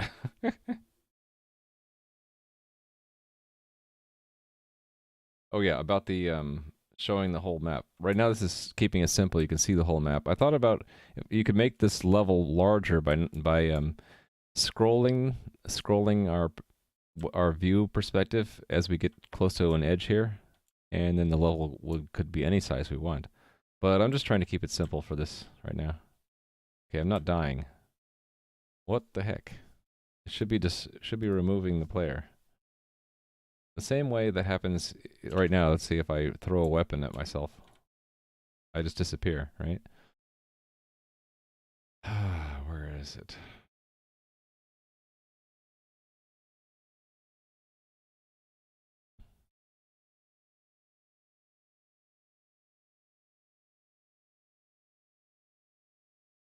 Yeah, it's the same thing.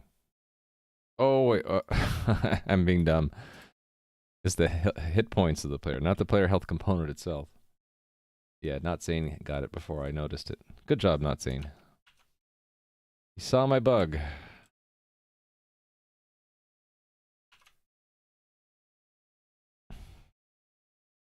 Alright, so that'll probably work, and then I think I'll just leave it the way it is. Just we disappear and we can no longer control it, just for now, because I want to do the potion next. Yeah, see, there we die. I suppose, yeah, our score goes with us. So what we could do is, instead of destroying the player, we could mark that they're in the graveyard.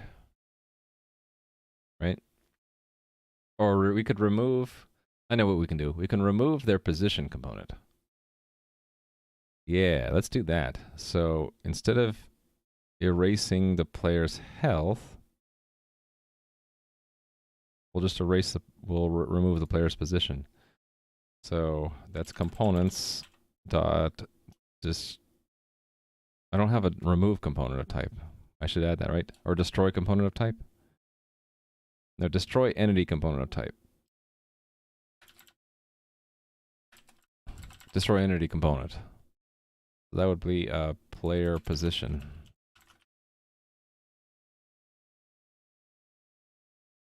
Oh, and I don't want to do it when all these things are happening.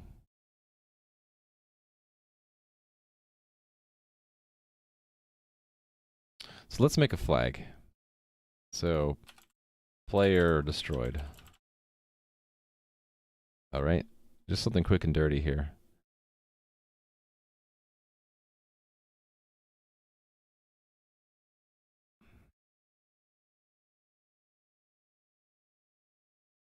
Yeah, why am I doing this more than once, actually? Shouldn't I just do this once up here?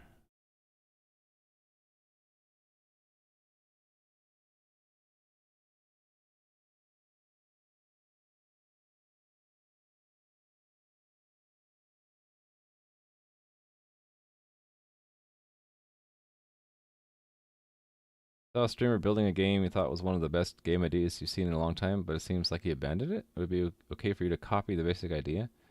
Don't know. Depends on how much it's been published. Copying a basic idea doesn't sound... I don't know, it sounds kind of sketchy. Because some things could be considered intellectual property the moment that it's been made. So I don't know. I'm not a lawyer. That sounds like a lawyer question. Should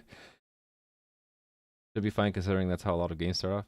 Well, okay, it depends on how much of the idea is intellectual property. Like if no one's ever done it before and it's a novel idea, I don't know.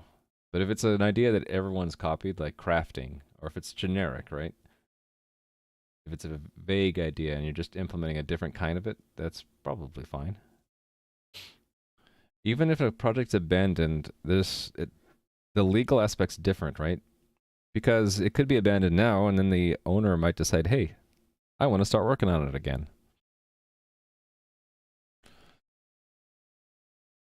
So we don't need to look up the player health again. But what we can do is say if not player destroyed, do this stuff. Right? And player is destroyed here. And then at the end,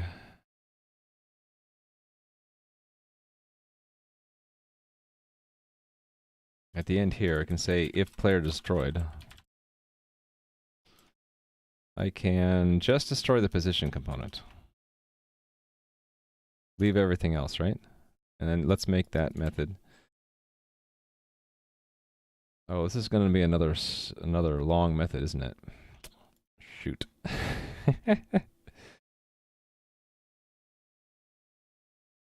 It's going to be a component. I guess we can... Let me think about this. We need to know its type.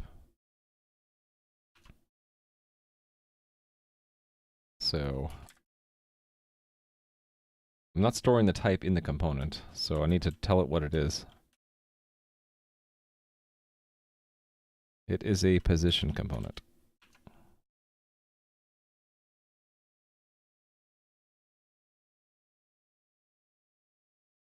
Well, I've been putting the type first. I'll continue that trend.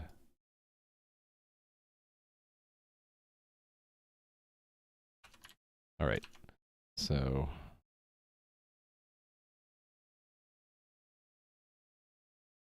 Actually, I know what I could do. I can just break that up, right?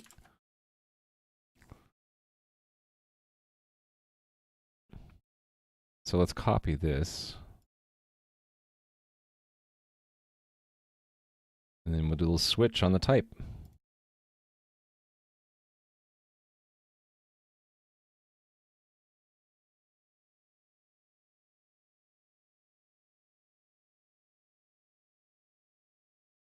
And don't I have another switch already? Yeah, I do.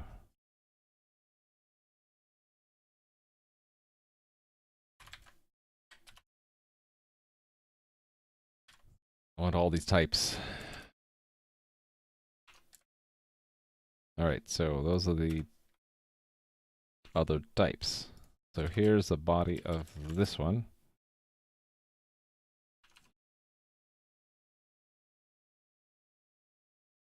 I guess I do just want to pass in the entity ID.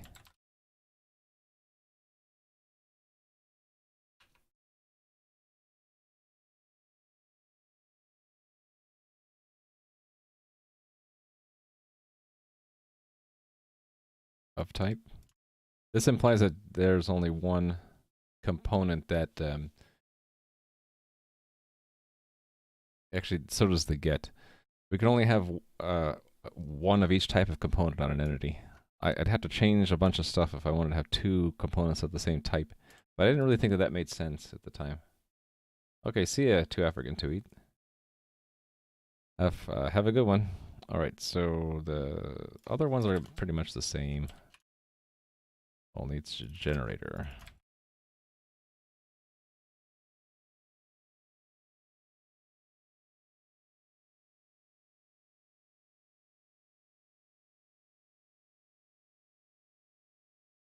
How come this is not... Oh. Of type. There we go. Health be next.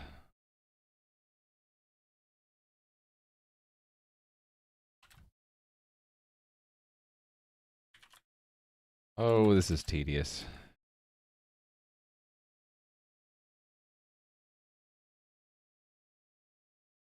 Yeah, I don't need this stuff anymore. Actually, wait a minute. What am I doing? I could just copy the... How many more times? 6 times. And do...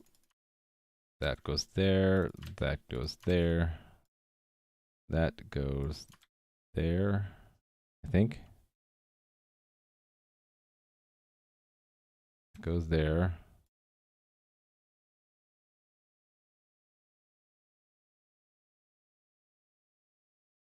Alright, and then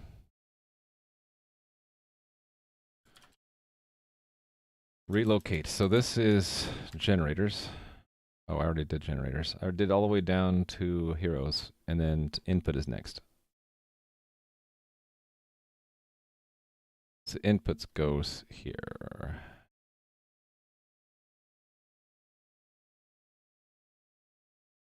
I don't know what's faster. This seems actually a little bit slower, but maybe not. Sorry that I'm having to fix all this boilerplate stuff up.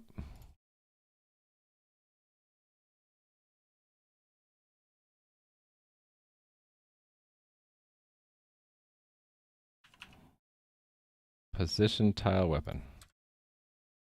Hey there, KHPS official. I'm doing some boring boilerplate stuff at the moment, but I will get back to the game shortly. Working on a prototype game.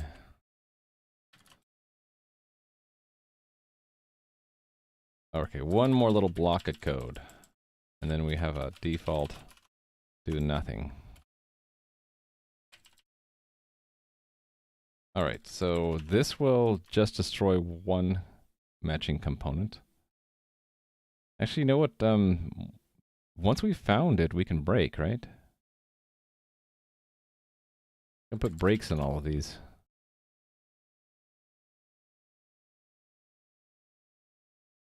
This really screams out template or macro or something. But now I'm so invested in it. Okay, now this one really is just destroy entity component of type.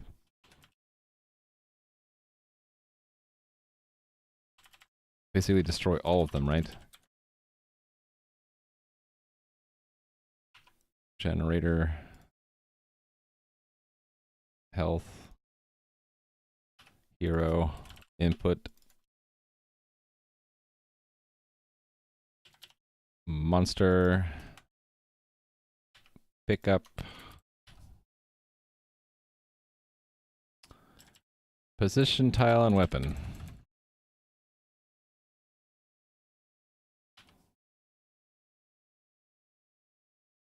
All right. God, I'm glad I'm done with that. All right, so let's see. Does this work? No. Why?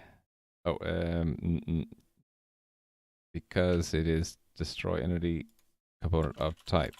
There. And we don't pass that. We pass the entity ID. There we go. All right, now we should die when we run out of health. Come on, ghost, kill me. Let's pick up some treasure while we're waiting. 500 points, there we go. 20 health, 10 health. Okay, here we go. Goodbye, cruel world. We're dead. And our score remains. Cool, so all I had to do was remove the player's position component. The player still exists, but has no position anymore. And, actually, what happens if I try to move? Probably it's short-circuiting, because there's no player position. It's returning early, right? What happens if I fire? I think also it needs to know the position to fire from, so that doesn't do anything either. Good. So the one thing I could add to this is if health is less than 0, we could print out like game over or something. But that's really just Chrome on top, right? Functionally, everything's there except for I haven't done the actual potion. Maybe we'll do that. Oh, and then I need to have an exit. All right. Let me check in what I have so far. So we added the pickup system and a bunch of other stuff, right? Let's do the pickup system first. Oh, and I added hero. So we'll do the adding of the pickup system first. No, not first. I didn't put these in the CMake. I'm being sloppy. Collider, generator, health, heroes missing. Input master, pickup, position, tile, weapon. All right, so this already existed, so we're just adding these one. Okay, add missing header. I don't need to sign it. All right, so then we added pickup and hero.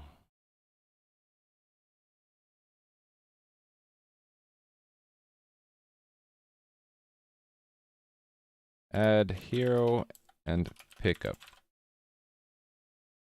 And we're also adding in, at the same time, the destroy entity component of type. And this is adding the pickup system. Pickup system is added. Whoops. Add pickup system. And here we gave the hero the ability to carry potions and have a score. Add hero score potions. That was also in the rendering system, right? Yes. Okay, what did I change in weapons? Oh, weapons no longer needs to know about the tile of the weapon. Weapons, no longer, tile no longer needed. And then the AI system, we actually kill the player if they run out of health. AI, kill hero if he runs out of health.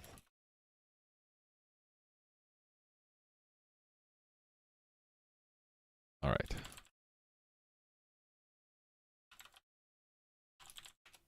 Can you play the prototype? Sure. You have to build it though. So it's all on my GitHub. The main repository is IronGlove workspace, and then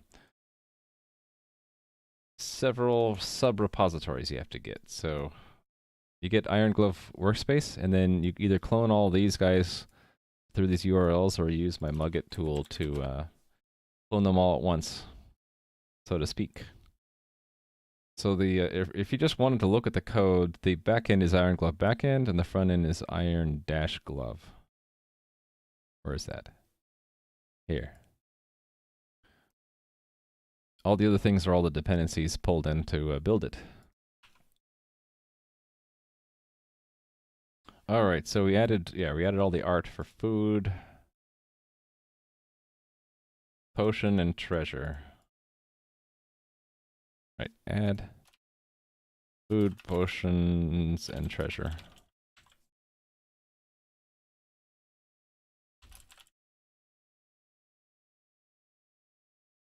Actually, my thought was what I could do is I could actually make a build of this, of the back end and front end, and put it somewhere on a web page to make it really easy for people to download it and play it themselves if they really wanted to. Oops. Another bug is that if you connect while the backend isn't running, it doesn't retry. You have to hit refresh and then go. I might do that. I might release a build of it so people don't have to build it. Then you can play it by yourself. Mostly, so I intended really just for this to be a quick prototype. But now that I have it, it's kind of, I don't know. It might be fun to come back here and polish it up. So I need to add particle effects. I need to add sound effects. I need to add a nicer UI for the score, the health of potions, the starting a new game. There's a lot of polish I need to add. Let me implement potions. So that'll be a new input, right? Building isn't a big deal. Hey, you can try to build it. Should run. Actually, I haven't tried building it on Linux or Mac yet, but it should. It should build for those. Let's see.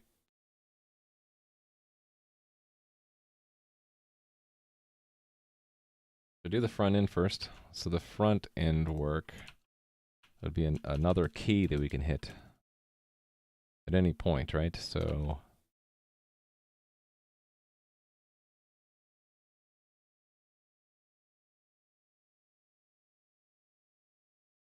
actually, it's going to be a slightly different one. It'll be only on key down do we fire it, and there's no state. So we can build that into the key press, right? Yeah, so here I can say if a key equals space, then we'll send a special message. Type potion. There we go. That's all I should need on the front end, and in the back end I just need to handle the potion command. So let's add that to player input. Input components. Input. So we'll have a use potion, and basically on the next tick of the player firing, we will look at that flag. So that flag will set from the game. Game CPP has the message handlers from the client right here. So there's fire, there's move. We had hello. I didn't actually need hello, so let's repurpose this to potion. Love the license because because I'm using MIT. Can I publish it so people can play it? You mean like host it somewhere? Right now, if you can build it, you just run it locally. I suppose I can put it, once I have my main game on AWS, I can make this hosted by the same site.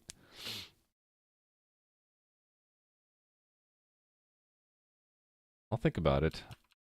I need to reduce the bandwidth. Right now it's very high bandwidth, right? I probably need to do the bandwidth optimization. But I put that in the right place. Right. Okay, yeah. It's on the list. Okay, so we are going to actually already have access to the input, right? So we just need to set the flag. Use potion. Okay, so let's put it into the player firing system. I suppose we will do it first, right? Before this. So if input.use potion, and the player, they have to actually have potions. So let's get their hero component. That's where we're storing it, right?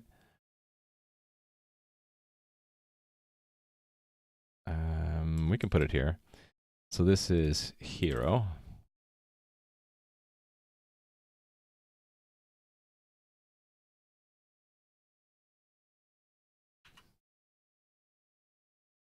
If not hero, continue.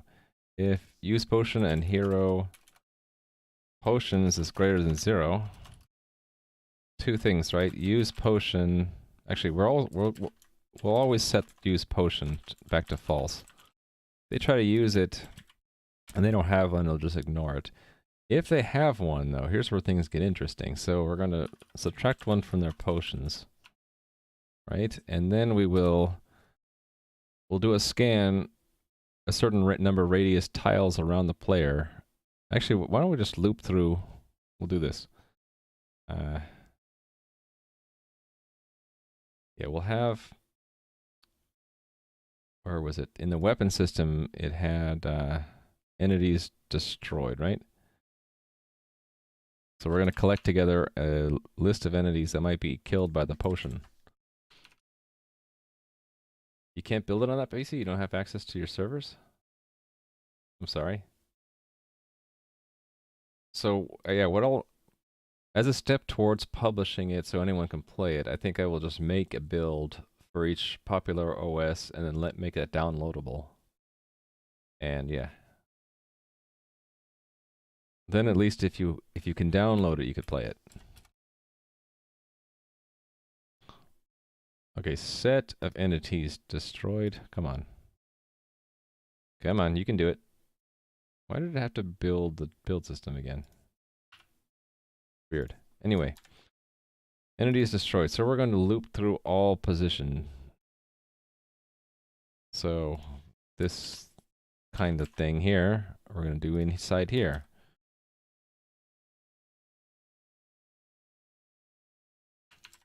And then when we're done, we have to actually go loop through and actually destroy them. Right? Okay, so it's going to be of type monster.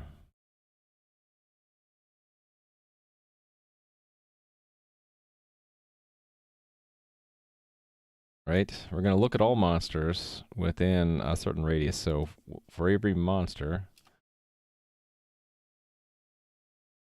we're going to get their position. And only operate on monsters that have positions. So this is a monster position.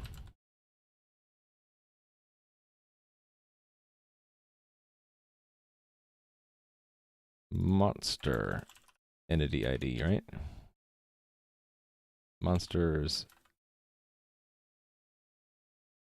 I.entity ID, right?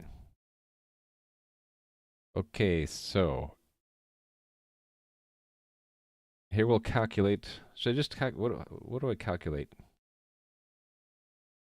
What's the radius of the explosion going to be? A circle? So just do the square root of the sum of the squares. So if square root of the sum of the some square root, if it is less than or equal to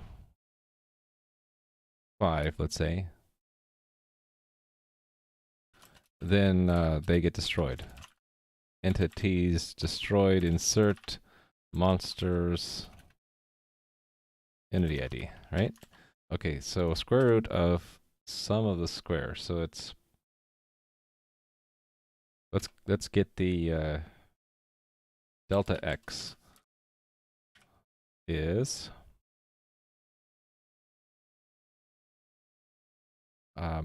monster position x minus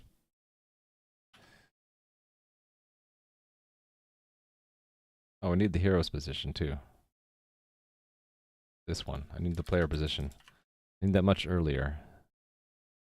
They need to be a hero, and they need to be have a position. Okay, so player position. And then the same thing, but for y. Okay, so square root of dx times dx plus dy times dy, right? I can combine it all into one line. There we go. So, doesn't have the flashy graphics, or I mean, graphics or particle effects or anything, but functionally it should work. Let's see. Destroy those ghosts. Oh, I should also destroy generators or damage generators that are nearby, shouldn't I?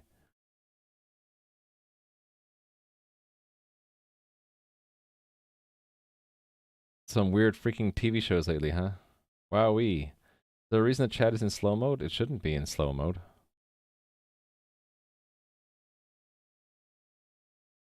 Is it?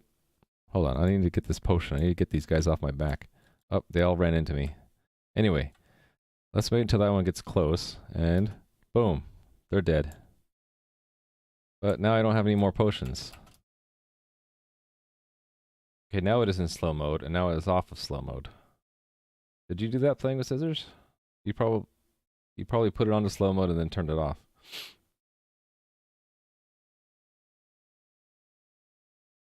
Ah. Did you type that yourself? Interesting. Weird. Anyway, it wasn't. I'm going to say it was Twitch problem. Uh-oh, what happened to my server? Did it crash? Or did I stop it? It might have crashed. I should start with some potions I can test with.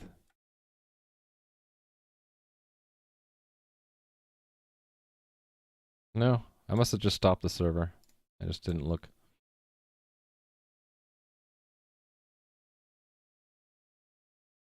Yada doesn't show mod actions correctly. Oh, okay.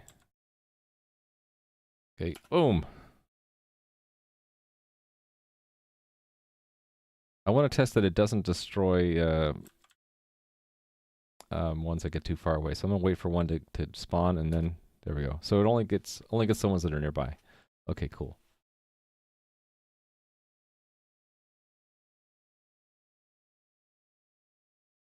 Cool. Let me check it in.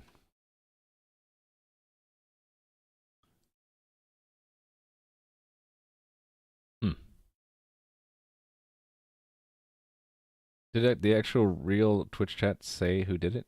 Let me look. I have that just minimized. Oh, it does say it. Yeah, so Yada doesn't say it. Yada says that it just is in slow-mo mode. Well, blame Hideo, right? What did I change here? Ah, yes. Spacebar activates potions. Make spacebar activate potions.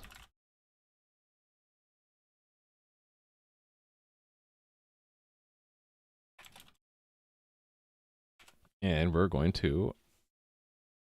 We add it to the input system. Firing system.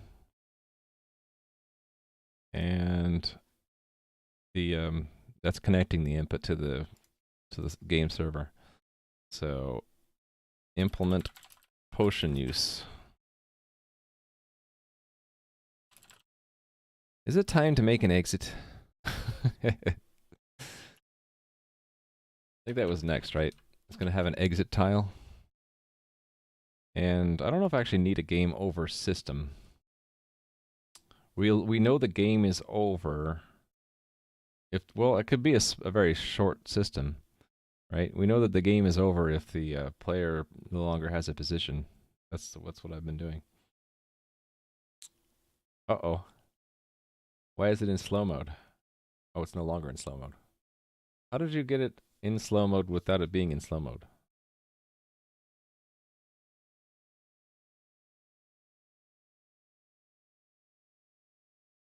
Is Twitch having problems?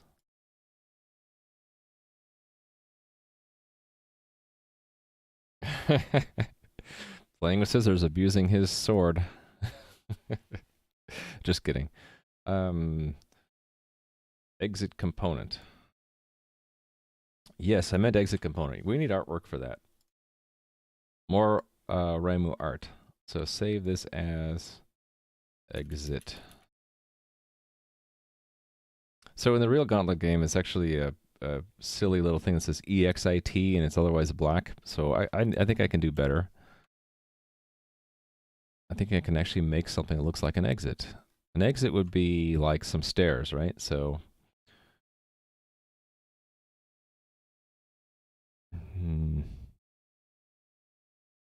something like this. If I can draw. There we go.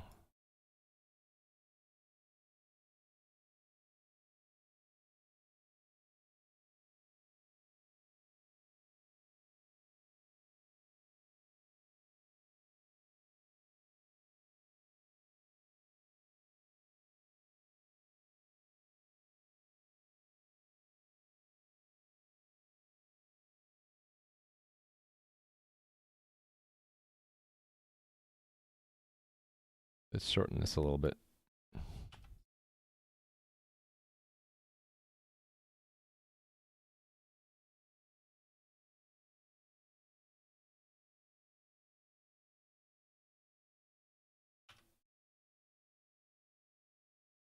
And let's draw in here. And let's make a, like an, whoops, make it like an archway.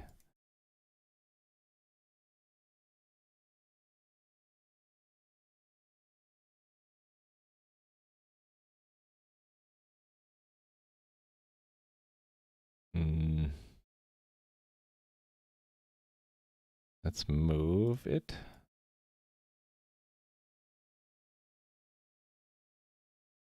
What are you doing playing with scissors? Is this a channel mode party? All right, so let's make it black. How come this black? And I suppose we will make, yeah, let's fill the rest of this in. And I don't know, actually let's do this way and then fleck it with dark specks.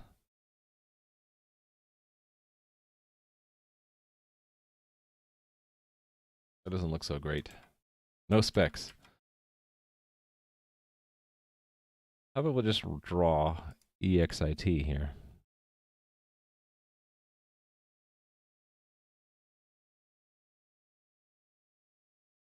Oops.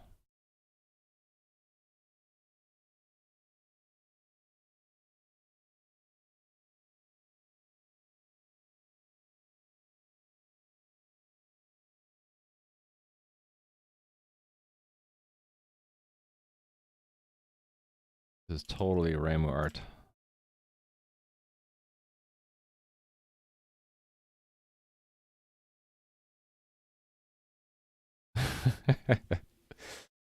Hey there, Frost Ice Cold. I'm doing silly art for a game. Is this an art editor I made? No, this is a sprite. So save the exit sprite, export to exit, and pull up the texture packer, add the exit sprite to it, save, publish.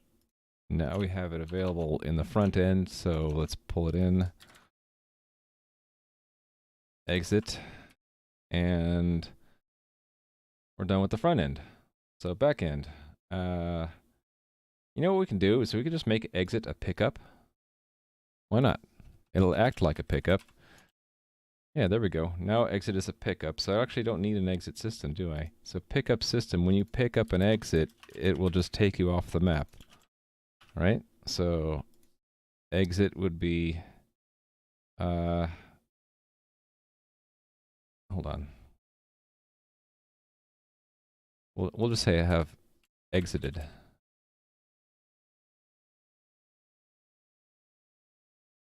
True, because after we do all this stuff, we say if exited, then components destroy entity component type position, and the entity ID is hero.entity ID. Just components type, right? Yeah, there we go. Oh, I need to actually put the exit on the map, don't I? Where do we want to put the exit? Maybe in the bottom right corner?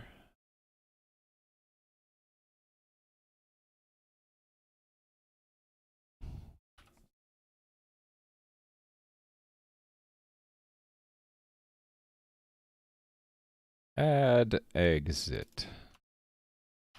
So it is a pickup with a position and a tile. The tile name is exit. The pickup type is exit. Add an exit.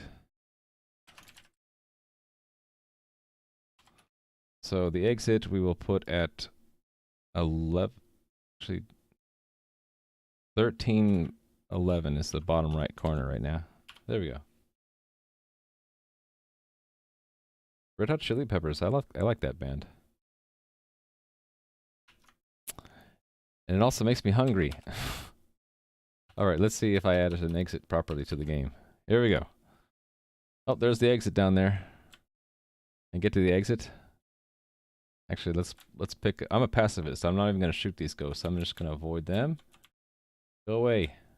Leave me alone. I want to get to the exit. Whoop. Oh, it picked up the exit. We don't want the exit picked up. Oh, and the server actually crashed. Wonderful. Is that crash repeatable? That's the question.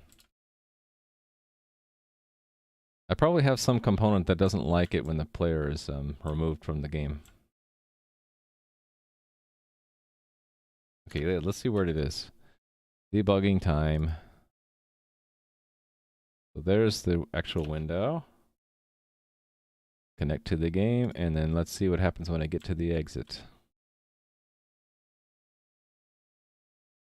Why is it so slow?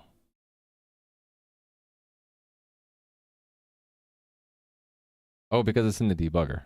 Of course. Of course it will be slow when you're running it in the debugger. You can make it!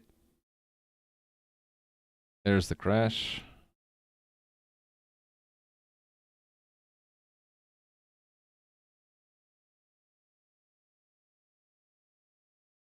Oh, yeah. It just assumes the player has a position. Because shouldn't the player always have a position? Alright, so let's make that a check. If player position is null, return. I should really never make these assumptions, right? I should do the same. Well, if the player health doesn't exist, we still want this other stuff to happen, right?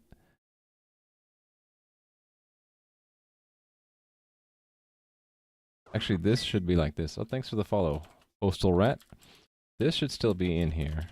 Let's say that player doesn't have a health component, like they're invincible or something. We want to skip that, but still the ghost should be destroyed when it runs into the player. There we go. Alright, so now it shouldn't crash, right? When I reach the exit. Move that off to the side. Okay, collect some treasure on our way out, right? And we're gone. Yeah, the monsters stop moving. They continue spawning, but yeah. So, I mean, that's all I have to do minimally to the game mechanic. I could print U1 or something. Or if I wanted to, I could then generate a new level. I could do lots of different things, right? Let's check it in. Okay, let's check in the fix first. This fix, there are two fixes here. AI, do nothing if player isn't on the map. And this fix is AI monster still dies if it runs into the this is going to be another line. Monster should still die if it runs into the player, even if the player has no health component. AI fix monsters not dying if player has no health. And then this is all about the exit, which is, oh, wait a minute. I wanted to fix this. We don't want the exit to actually be destroyed, right? Maybe I can just do this as a hack in the pickup system. Yeah, I'll do it this way. I'll pick them up individually. So it's destroyed if it's a treasure or a food or a potion, but not if it's an exit. There we go. Let's try it out.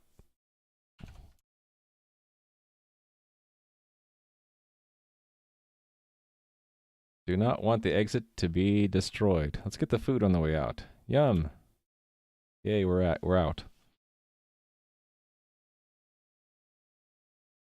Did you hear an Atom hack? Yeah, perhaps.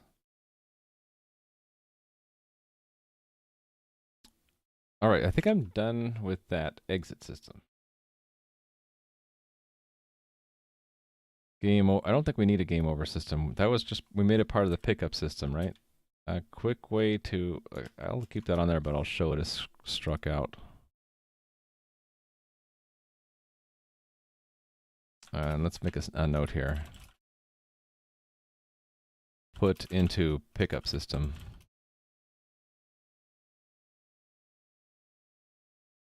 As in picking up the exit. Okay, maybe this is really just Chrome on top, right? A quick way to make levels, improve the performance, sending between server and client. Oh, I think I did want to fix this one, so we'll move this one to the top. I want to fix it so that we can move into ghosts, because right now we slow down as we get to them because we're not allowed to move into them. See that pause there? The pause is there because we weren't allowed to move into the ghost. We had to wait until the ghost hit us and disappeared. So I want to fix that. And I had the idea of just changing colliders so that... oh, they killed me. So that we're allowed to collide with ghosts and the ghost just disappears if it's after it collides.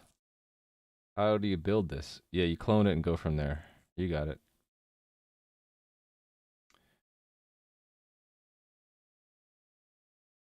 Pay your rent, playing with scissors, and end Dorn, your hair is too long. Go get that haircut. All right.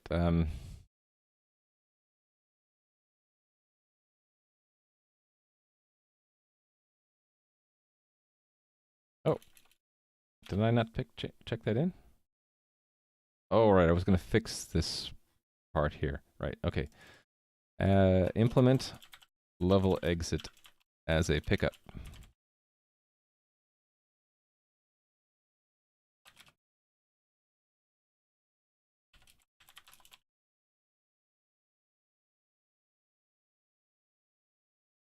Oh, I have some files to check in. Oh, yeah, I never checked in the exit. Raimu art. Add exit tile. What changed here in the root? What was that? Oh, the script. So add Windows batch file to for use in staging running backend, so that we could build it while it's running.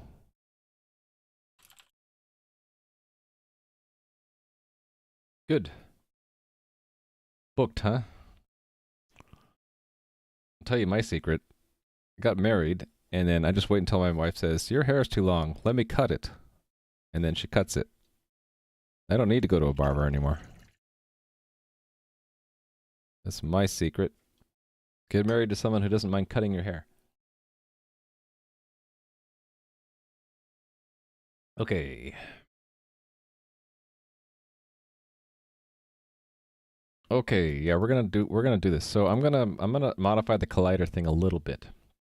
My idea is that we don't want ghosts to collide with other ghosts, but we do want ghosts to collide with the hero. So I'm gonna have some data in here called mask, and it will default to nothing. So we're gonna have to set up the collider mask, and we'll basically have it so that you can collide with things as long as there's no collision in the mask between you and the other thing.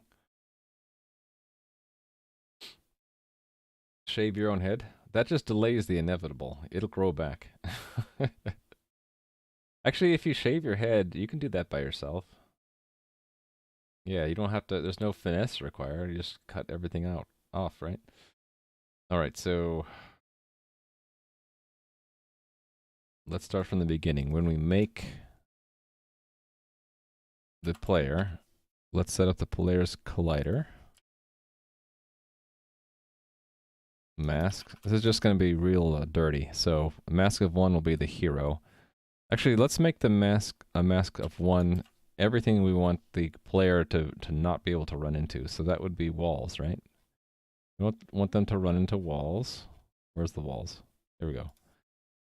So the walls also have a collider of 1. That's actually it, right? So the ghosts will have a collider of 2. Actually, that means the wall should have a collider of 3. Either ghosts or... not... wrong thing. Where's the wall? 3, so that's both 1 and 2 bits together. So now ghosts can't run into walls, heroes can't run into walls, but heroes and ghosts can run into each other.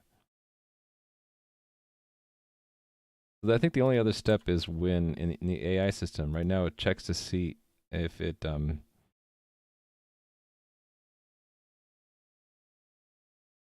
actually does it. Hold on, let me see.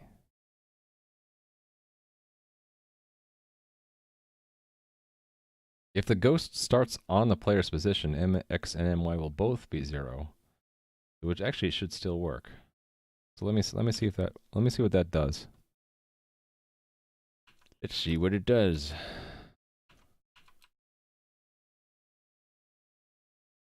Oh, wait a minute. I didn't do the actual check, did I? The check would be player movement.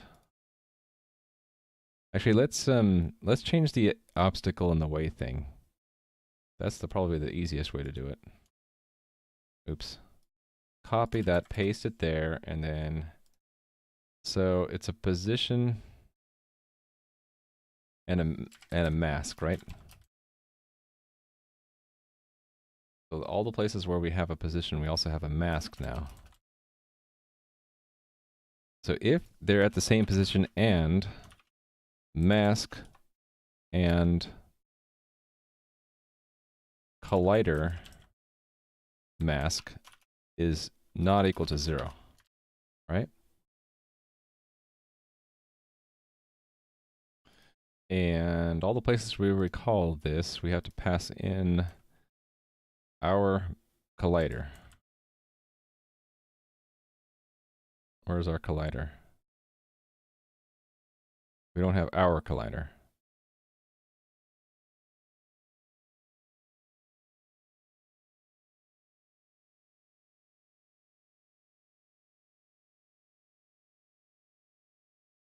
Actually, let's do it this way. So we may or may not have a collider, right?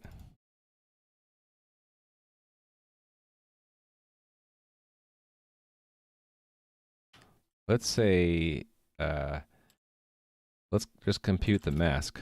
So mask is, if collider is null pointer, it's 0. Otherwise, it's collider mask, right? And I always feel nervous unless I put the whole thing in parentheses. So now we have a mask that we can use in all the obstacle checks.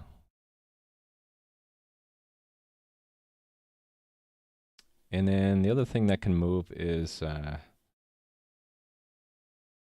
Well, actually, I can just look for the search thing, right? Those are all updated. The generator, right? Generator.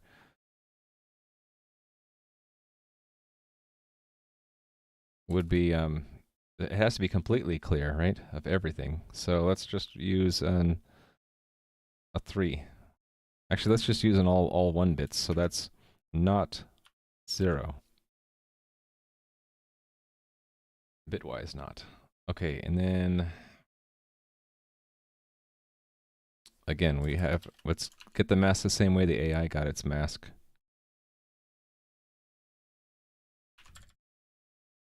So we get our own collider. We get our mask from our own collider if we have one.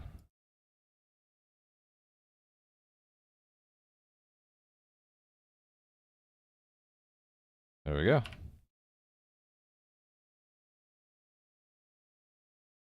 Food's ready. Can I have some? Oh, enjoy your food, playing with scissors.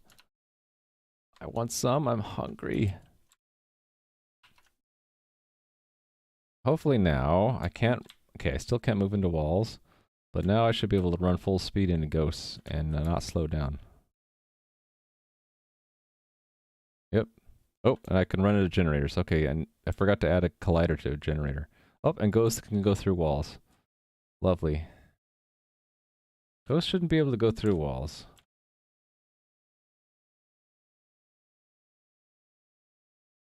And I'm dead. Okay, ghosts going through walls is weird.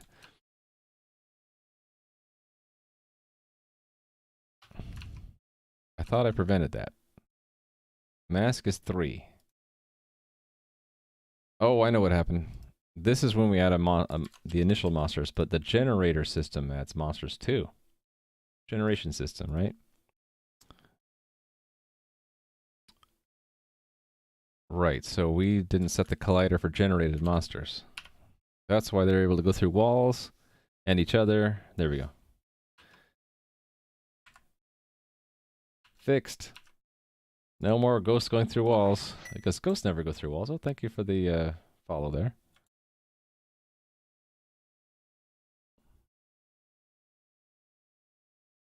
I thought I saw a instance there. Okay, yeah, I need to add a collider mask to the generator. Oh, I'm dead.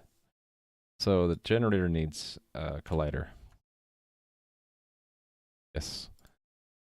And let's make that. Actually, let's just do this. Everything collides with generators. Everything collides with walls, right?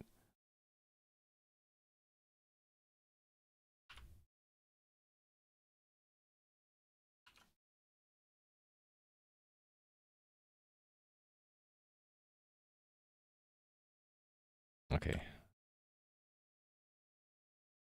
Cool. I gotta kill it before I can get through it. Actually, was there a bug there?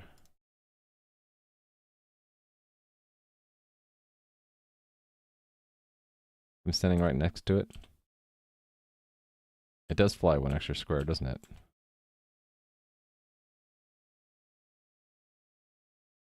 Am I actually able to hit through walls then? Oh, no, that's a graphics thing. It's because I'm interpolating the position.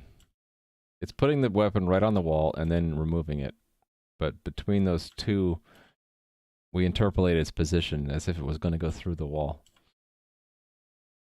Yeah. Well, let's leave the dungeon. Word gone.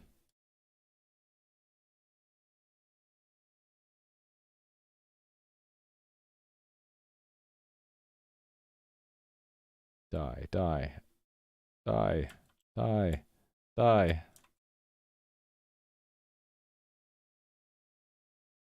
Pick up the potion. Let's get some treasure while we're at it. Okay, we're not being harassed right now. Let me accumulate a whole bunch of these ghosts. Let's run them around in a circle for a while. I'm gonna try out, let's see if I can see the shape of the explosion when I use the potion. Okay, see you, Endorn. I almost hit the exit there by mistake. Oh, I'm getting hit by ghosts now. Okay, ready? Ready to kill them when they get close. Ready? Boom. Got some of them. Exit. We got out. I should probably score points for every time we kill a ghost, right? Let me put that in. It is right. It is just a number Discord gave me.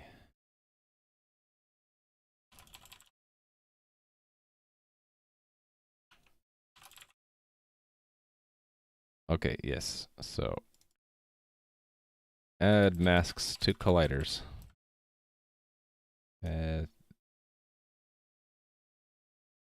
In order to, well, actually, that's all I need to say. Add masks to colliders.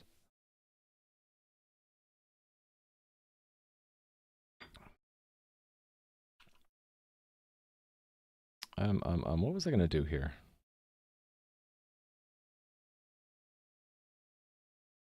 Ow. Oh, right. I was gonna get extra points for killing ghosts. So let's add like 10 points whenever we kill a ghost.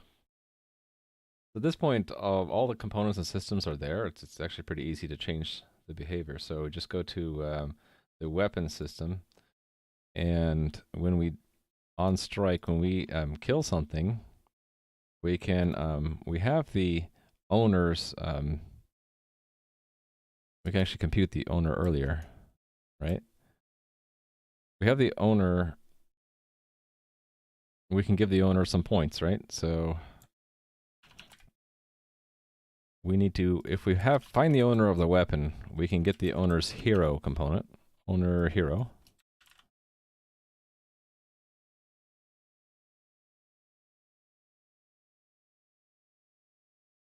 And if there is one, actually I can compute this separately, can't I? Owner input, owner hero.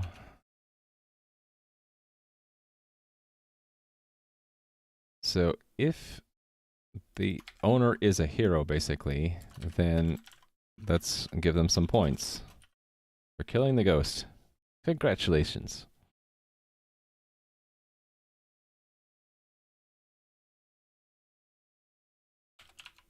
Alright, now I should get points for killing ghosts. Yay, 10 points. Another 10 points. More treasure, yay.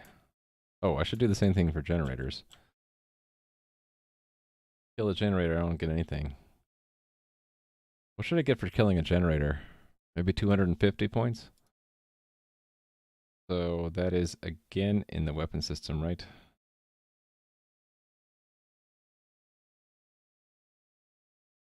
Actually, I was getting points, wasn't I? I should get just 10 points right now.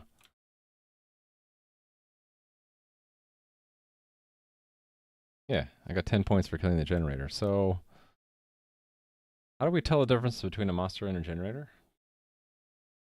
You know what we can just do? We can attach a score component to monsters and generators. Yeah, why not? So it's kind of like health. Score. Or how about score value? Points? Reward? I don't know. Call it reward. Points. Or score.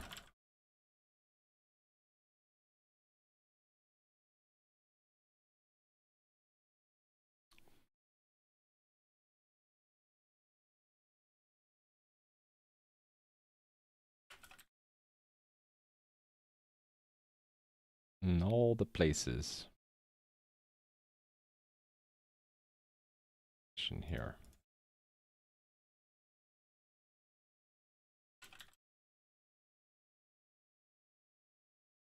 Components. Reward. And then a lot of places here, so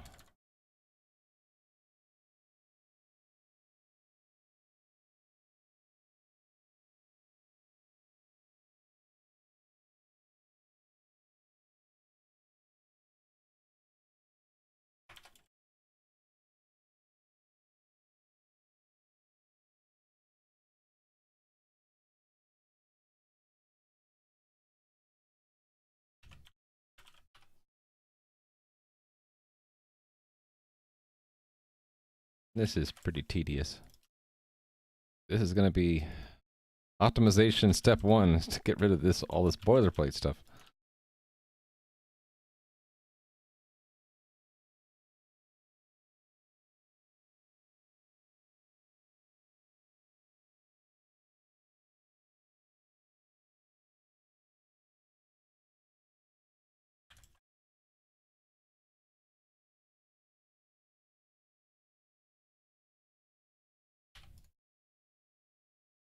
Oh, God. Finally done. All right, so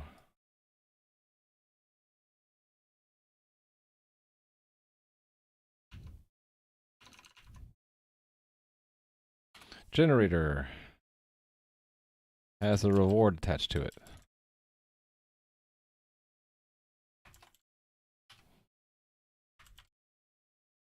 Score 250 points, and let's add one to monsters as well. So here are the pre-baked monsters.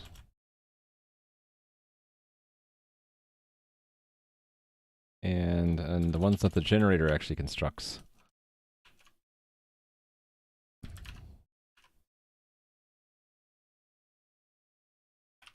Okay, now when we kill it,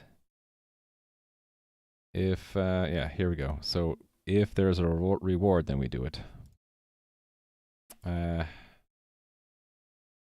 That is victim collide. Yeah, this one.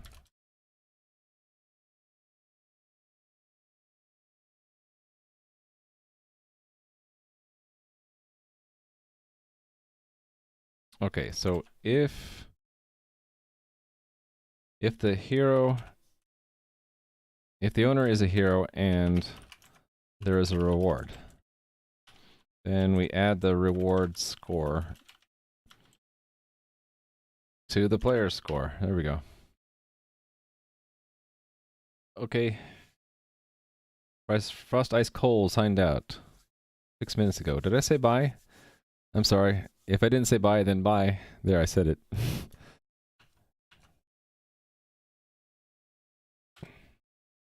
It's not a palindrome? No. Okay, so... Oh, I got one of them. So when I kill that thing, I get 250. There we go. The question is, this should work too, right? Oh, wait a minute. I forgot to do this for potions. Yeah, we need to do the same thing for potions. So there's a reward attached to when we fire and hit a... Right, this thing right here.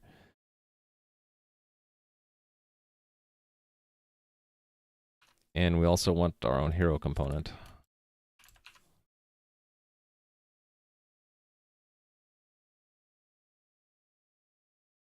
Let's just call that hero. Let's wrap this.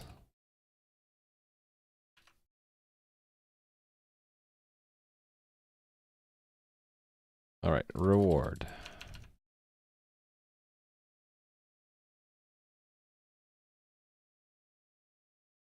We'll say if oh, I already had hero. Okay, I don't need it twice. Is hero assumed? Yeah, so we already have, we know we're a hero. So it just boils down to, whoops. Boils down to if a reward is not equal to null, then hero score plus equals reward score. So there's a little bit of redundancy. I'm not sure about that. Really, this should only be in one place in the code. Right now it's in 2 places. If you kill him with a potion and if you kill him with a weapon. I have to think about how, if maybe that's a... The fact that it's copied here, and potentially there could be other things, right, that we have to do. I wonder if that means I need to have some... it needs to be combined some way. I just don't see it. I think a lot of my post-mortem analysis of this game will be to sit down and look at the code and think, did I do that right? Either that or I get someone who knows component systems, entity component systems to tell me what I did right and what I did wrong.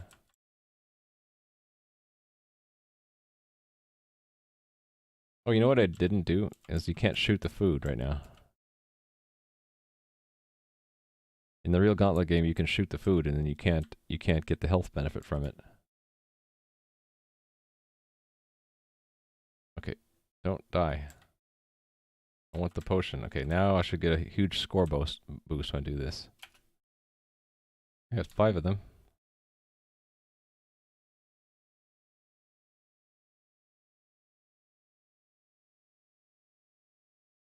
Die, generator, die. Yay, 960 points. Okay.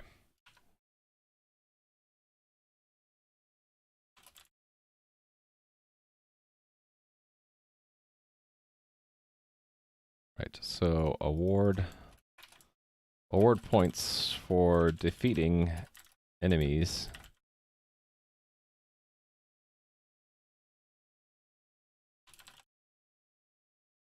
Oh, I just remembered something. I want to gradually reduce the health as we go, right? So that could be... That'd just be built into AI.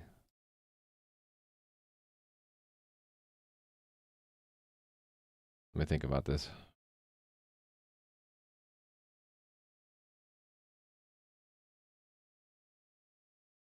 Or player movement, maybe?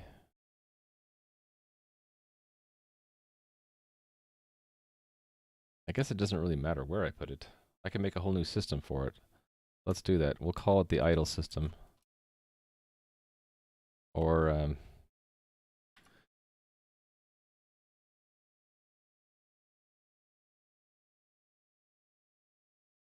I'm trying to think. What do we want to call this? I want something that'll take away our health over time. To encourage us to get to the exit or pick up food. So that would be,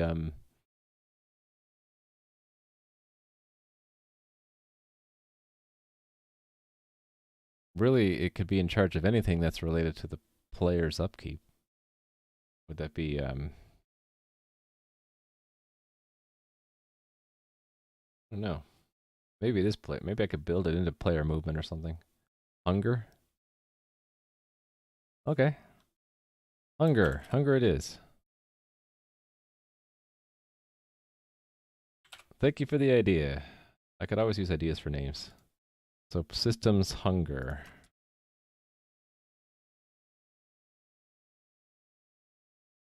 After this, I think I might end because I've sort of beaten this thing to death. Hunger.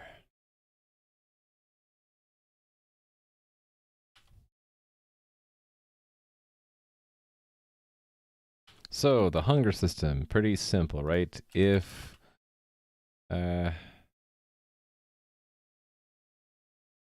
tick mod, whatever rate I want. Let's say every 10 ticks.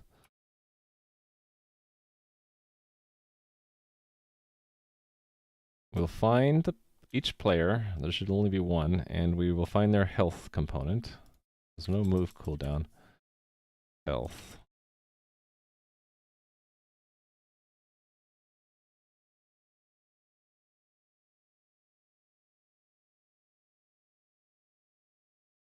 Actually, really, we want a key off of the hero, so this is heroes.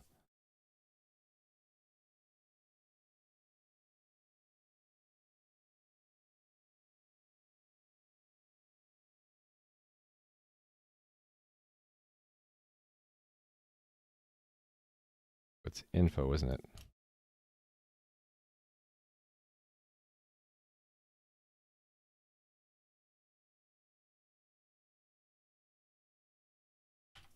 Alright, so...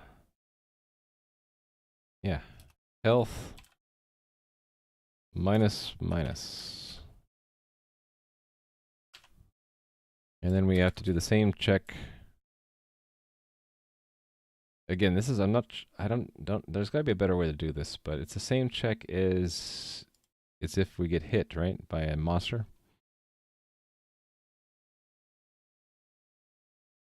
Right here. Well, if health, HP is less than or equal to 0, then player destroyed. Okay, actually, we just destroyed the entity, right? So we'll have the same kind of a set. And at the end, we're going to delete them. Oh, wait a minute. We really don't want to destroy the player completely, right? We want to destroy their position only.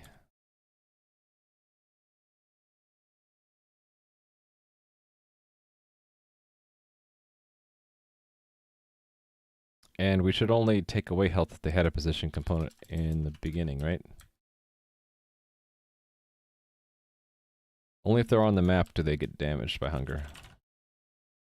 If health or position is null pointer, then skip them, right? So this is not that. It is hero.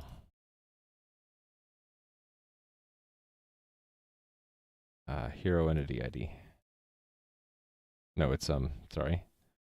Entity ID. Was that wrong in the other place? No, that was a specific one. Okay. It's really not destroyed anymore, is it? And this needs to include set. It is entities starved.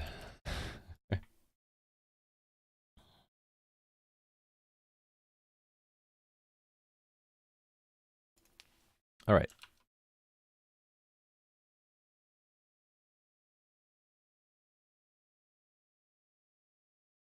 Restart game. Go.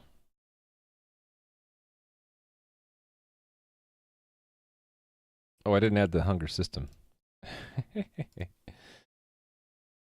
Where to do? Should just do it last.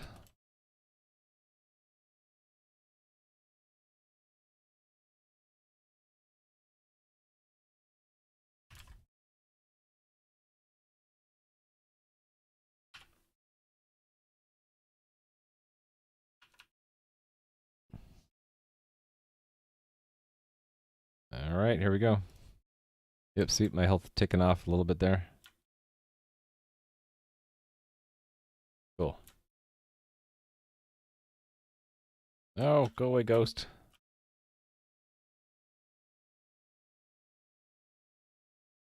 There we go. Oh, I want. I didn't want to pick up that.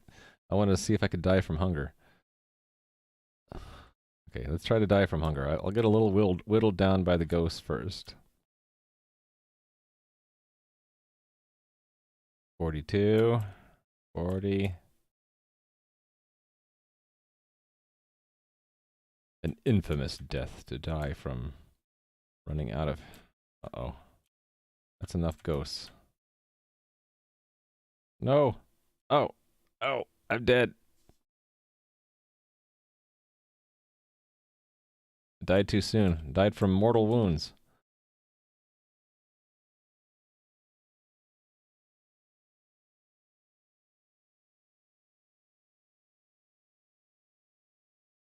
Why did I shoot them? I wanted to lose health from them first.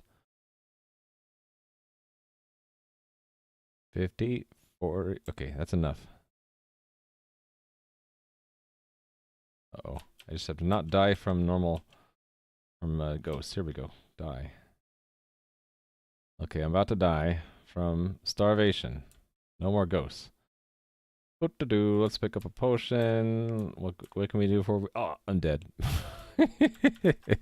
Okay, that works.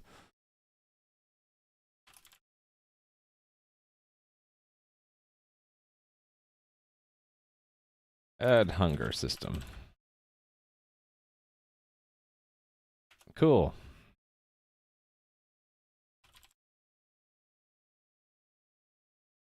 I might come back to this project at some point to actually I probably will. When I get into sound effects, what I'll probably do is I'll return to this prototype to try out sound effects in the JavaScript side for now, I think I'm going to be saying goodbye to this prototype for a while and going back to my normal stuff. It was kind of fun.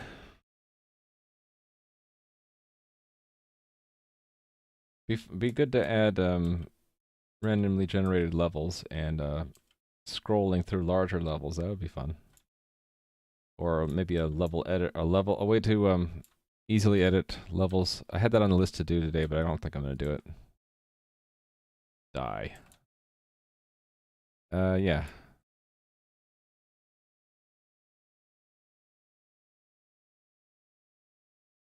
I do have another half an hour. Die. Actually, let's just escape. Bye-bye. Okay, so, did I miss anything? I could do that, I guess. I don't really feel like doing it, though. This one? Yeah, let's do that. So I'm going to push this to the top of the things not done yet, which is 2 things. So only transmit tiles that are changed. So right now we're transmitting everything. And I can see that if I head to the game and look at a fresh WebSocket, it's sending basically always 9800 bytes, retransmitting everything, even though it doesn't need to. The idea would be that we only should be transmitting what changed from one tick to the next. So what I had in mind is to have a flag called the dirty flag, and clear it when we render, and then when it is changed in any way, we would set it. And so this would be in the, I guess it would be in the tile, right?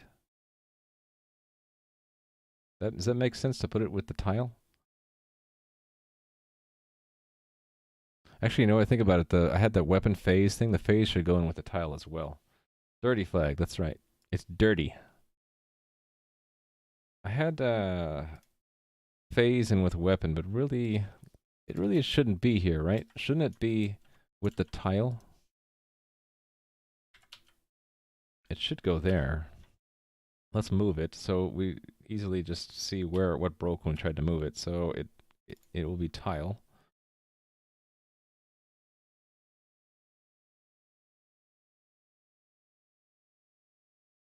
Actually, you know what we should do is check to see if there is a tile.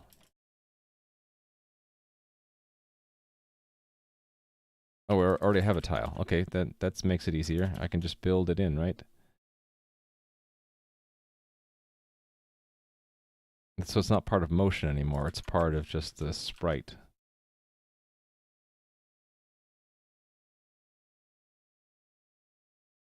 And is that it? Playing with scissors is back. Oh, what did I break? Oh, comma there. There we go. Okay, so weapons phase is different now. So we just need to get the tile from the weapon. Tile. And say if tile is not null, then we'll advance. We'll set its phase. There we go. And that should be an arrow, right? Food was awesome. But it was awesome. The pasta was awesome, so why do you need to change it? You don't need to change it. It's awesome already. Okay, I moved it from motion up, so I need to fix the front end part before I try to play it. Or my axis won't spin and I'll be sad. So, phase, instead of being in motion, it's really part of the overall sprite. Like there. And then we don't need to store it, right? And the phase, again, it's not in motion. It's just part of the sprite. Right? So, yeah. Let's try that.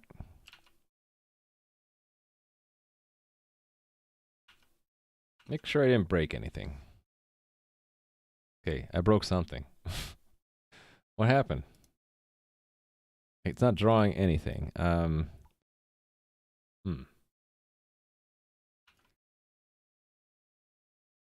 Why isn't it drawing anything? Sprites.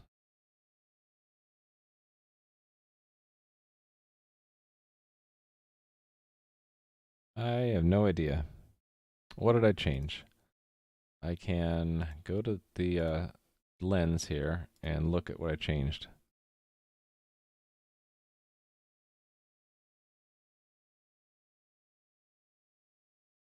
So I just removed phase. Actually, why did I do that?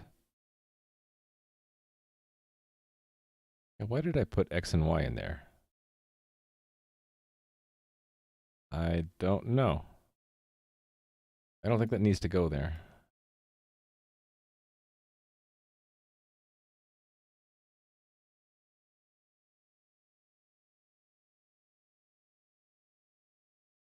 I mean, could it be that?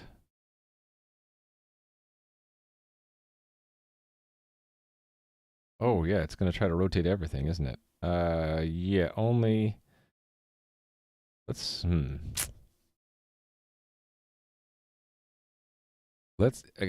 make phase optional then. Is it transmitting phase every time? Yeah, so let's fix that.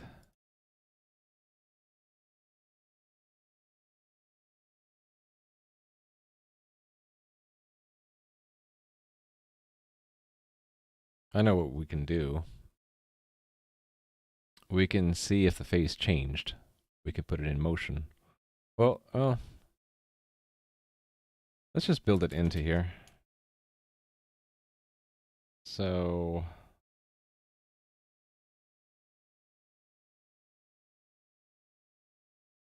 Oh, I see. I think I see the problem, actually. And this will be an interesting bug to see. I did not store the phase with the sprite. So let's... Yeah.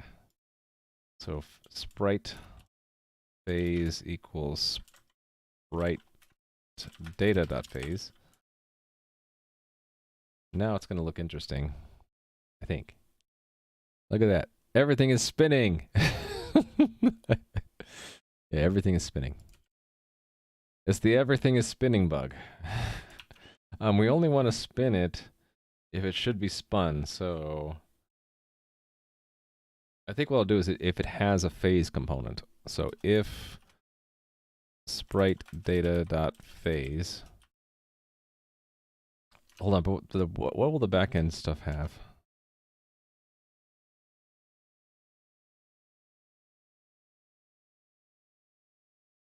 I guess I'll have to have another flag. Spinning.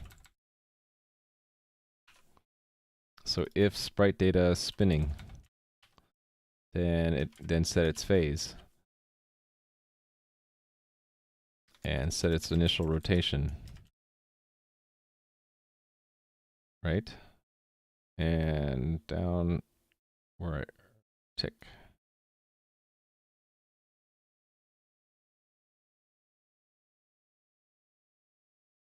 Should I just store that flag as well? Sprite that's spinning equals true.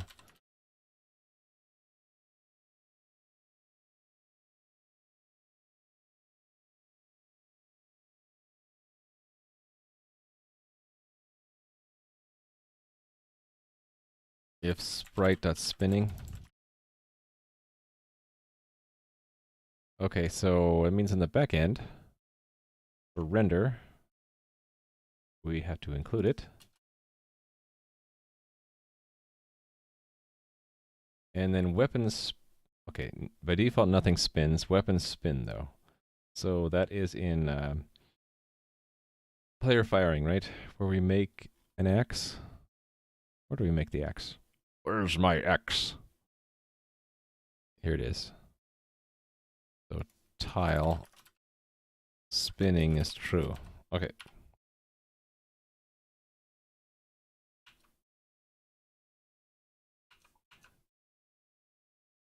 Ah, good. Now the only thing spinning is my axis again. But the good thing is now anything can be spun if I want.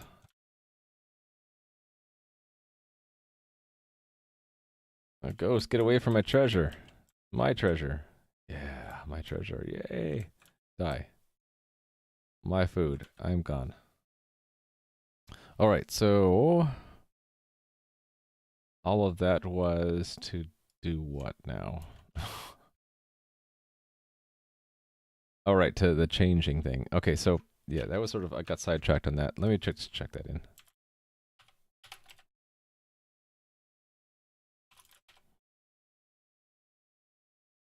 Right, I moved it out of, right, I moved it to there because that's what I want to, yeah, I was just getting set for only transmitting the tiles, only rendering tiles that changed.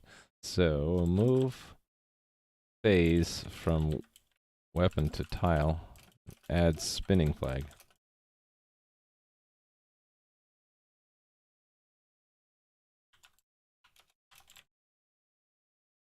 Typing ahead of my Git.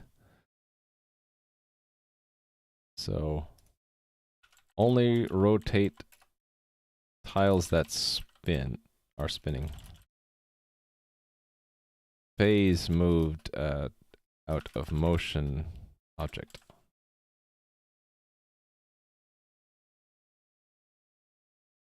Okay. So the dirty flag. I think it belongs in tile. So bool dirty. We'll default it to true. What we'll do is we'll have the rendering system only include tiles that are dirty, and it will just clear them. So we skip it if it's not dirty. So if not tile dirty, continue. So tile dirty, false. And that means that can't be constant anymore. Okay, so we're only going to render dirty tiles. So a tile becomes dirty if it gets moved. So anything that moves has to go make the tile dirty again. So what are the things that move? The AI moves things. Here we go. So the monsters tile is dirty every time it moves, right? Let's get the tile.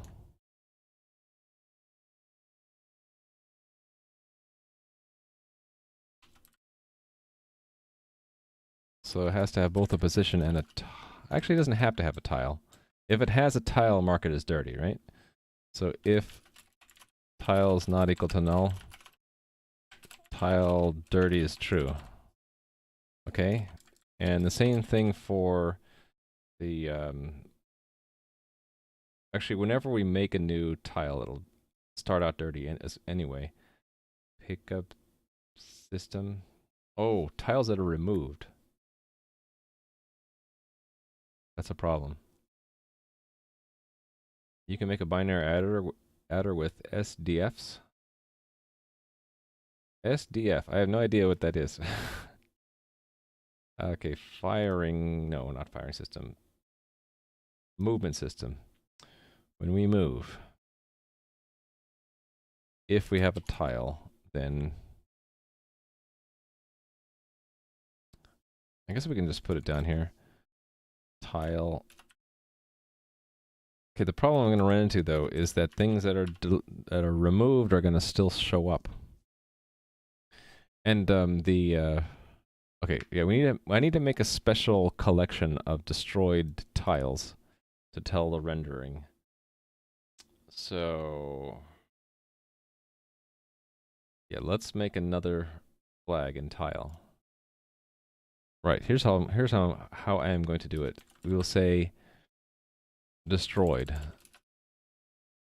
And what we'll have the rendering system do is include it one last time with a destroyed flag, and then that'll tell the front end it can remove the tile. And we will only render it once and then remove the component. So that means I'll have to, just like I do in the weapon system, I need to record which entities are destroyed. Set.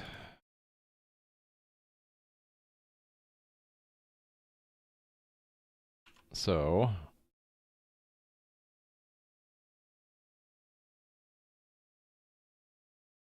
it'll always be dirty if we destroy it, right?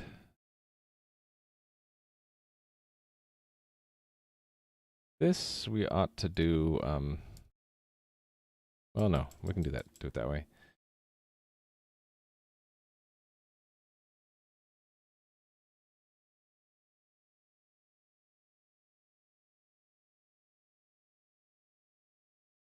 Okay, I can start it with like that, right? And say if tile destroyed, do one thing, otherwise do this. Sprite. Hey there, 3D Extended. How's it going? I have been streaming for 3 hours and 41 minutes.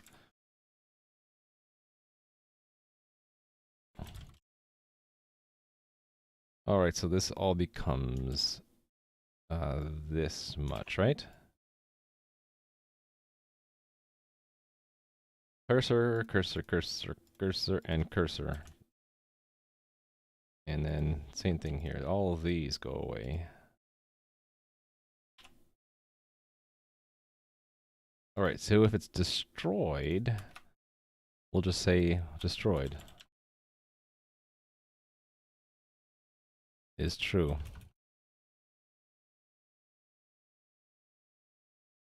Okay, so this all is optional, so we can do that there.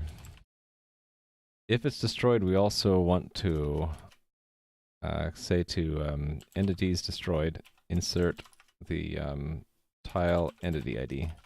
And then just like the weapon system does, we'll destroy it. Actually, it can be very focused though, right? We can destroy entity component of type. Because we know the type will be tile.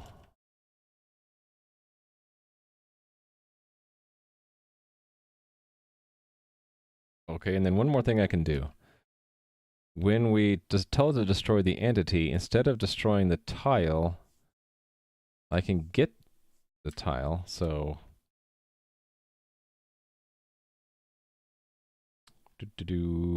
like this. Tile equals the entity ID. Instead of removing it, we just mark that it's been destroyed. If tile not equals to null pointer, tile arrow destroyed is true. There we go. Try that out. Okay, that's the back end only though. Okay, the front end has to change a little bit.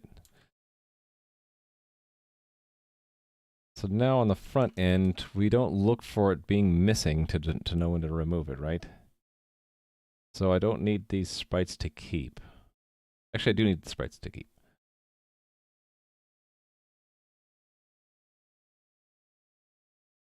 What should we do? We don't need to do this. No, I do need to do this. If it's destroyed and we never had it in the first place, then so we should do this. If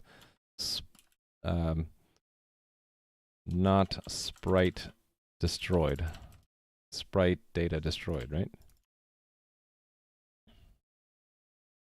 And this one should be if sprite and not sprite data destroyed.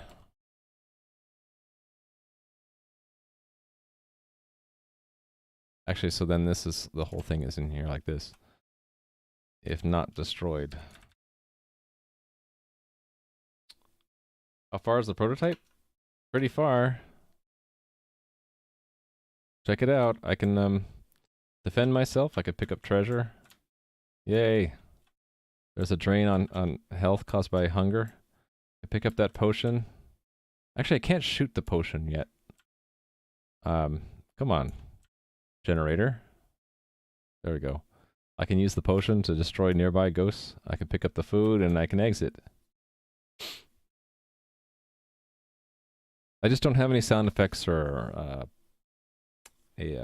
particles. I'll probably do that some other day.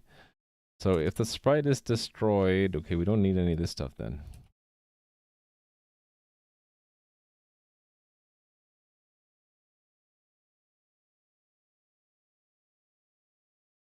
Really, we only do this if it's not destroyed, right?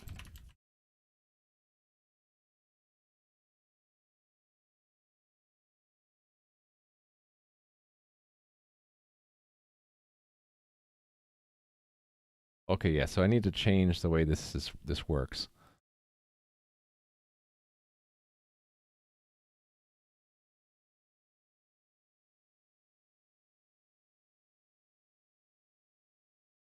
So if it's so we need to have a basically a sprites, not the sprites to keep, but sprites to destroy. Sprites to destroy. And that can be a list now, right? Sprites to destroy dot, is it just add?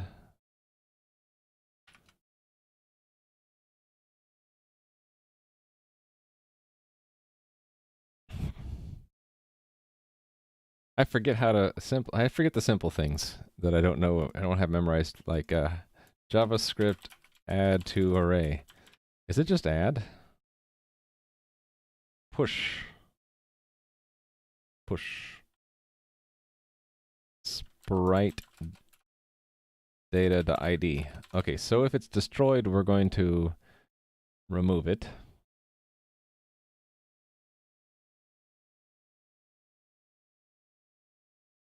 Actually, it's just this, right? I don't need a sprites to destroy anymore. We do that. Oh, what's the error? Tell me what the error is. So, okay, if the sprite's destroyed, we are going to remove it by its ID. Right? No, this sprite's, and the sprite's ID is that.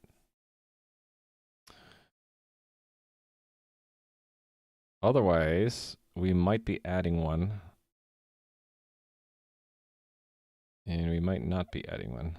Actually, it's just going to reassign it, right? We don't already have it. So we don't need these sprites to keep anymore. Let's move this up to here.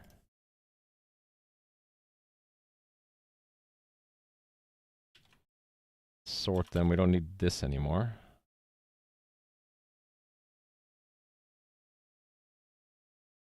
I think this will work. Famous last words. How come what happened to my window? Was it like that the entire stream? I didn't notice. Wasn't using all my vertical area and I didn't notice.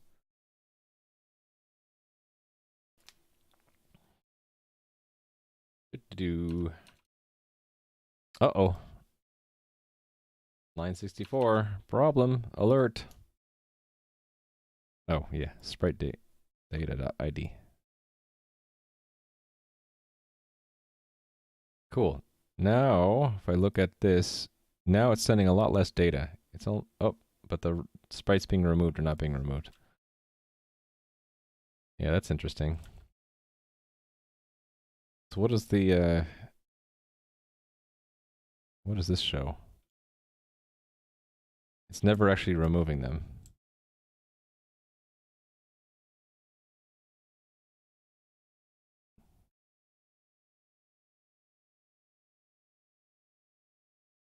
So let's look at this.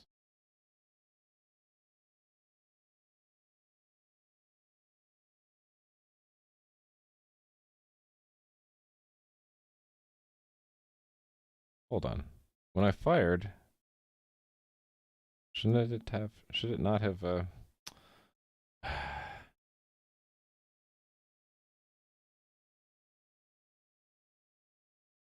oh, because I disconnected. Yeah, okay, never mind. Let me, reload. Connect. Okay, and then look at some point that sprite should have been deleted.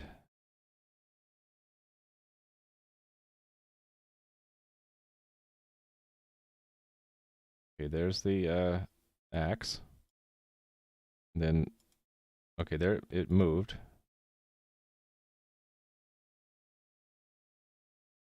Oh, wait a minute, it didn't move.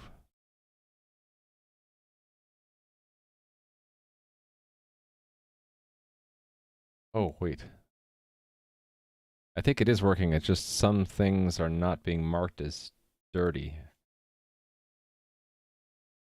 Yeah, so the player is moving.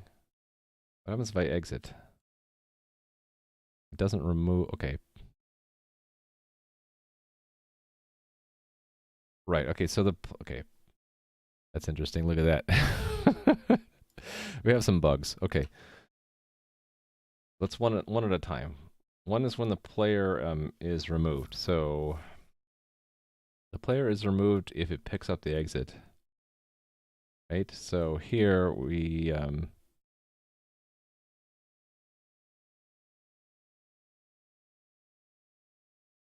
do that, but we also want to get to the hero's tile and mark it as dirty.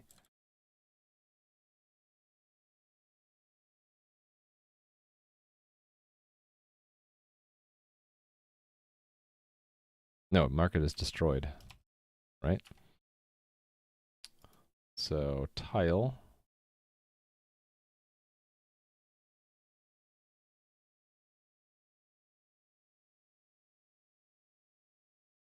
Then tile destroyed is true. Okay, I'm gonna do this. Have to do this in a couple places, right? So we can be killed by a monster as well.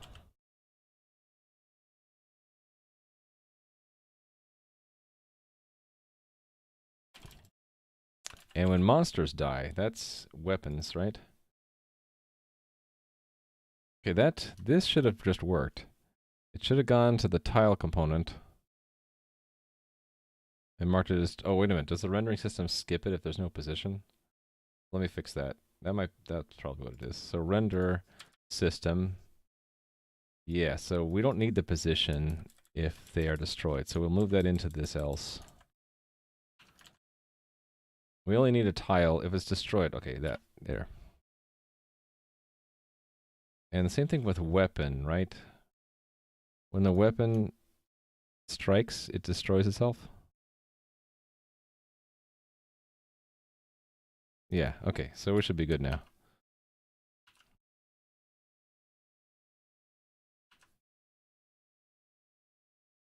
Uh-oh. What happened there? Okay, it's not working. Let's see if I can at least exit.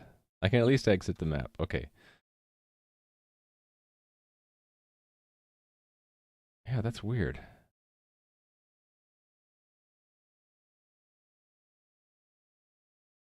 Oh, hold on. When we first connect, we should clear out all of our tiles, right? So, yes. On the front end. What's the goal for this prototype? I'm kind of done with the initial goal, which was to make an entity component system. So I have a bunch of components and a bunch of systems. The components are all plain data, and the systems are all the logic in the game. So just to see what this would turn out to be and what the pain points were, what to learn from it. So one pain point is in the components, the component manager. I have a lot of repetition, so I need to learn from that to make this a lot less repetitive. And yeah, other pain points like that. All right, so I need to, every time we basically every time we reconnect, we want to remove all of our old sprites, right? So that's object, this one. So on disconnected. So this thing, I can do it here. For all sprites, remove all the old sprites. And then we say this sprites is an empty set again. How come it doesn't like that? Oh, because this needs to be terminated. Okay. This should be sprite. Okay, connect. Disconnect. Connect. Actually, I don't want to do it on disconnect. I want to do it on connect. Connected, really.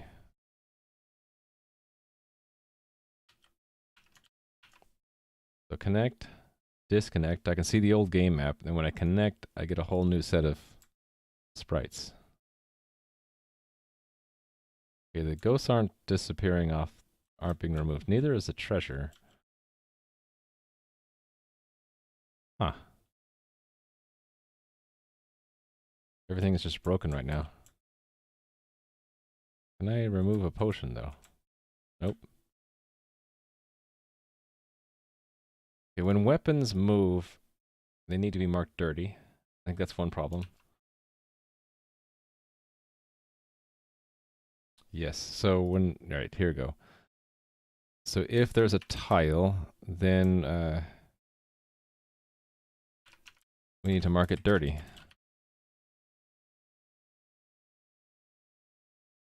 Oh, that should fix the weapons.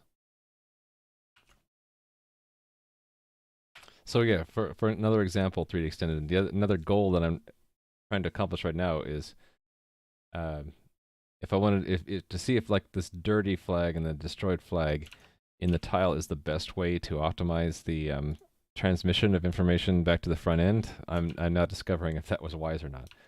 It's sort of problematic. Okay, so now my weapons, it's just that they're not deleted at the end. Thought I fixed that.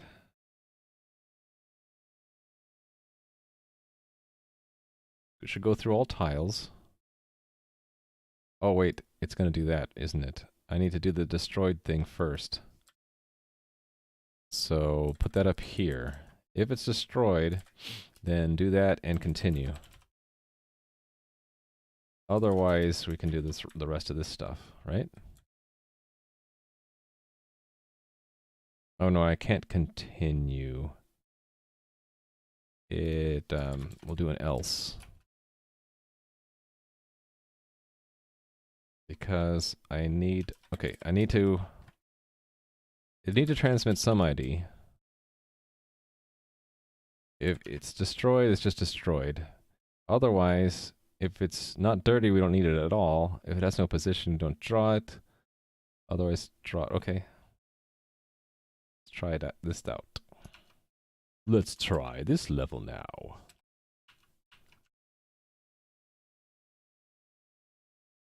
There we go. Fixed.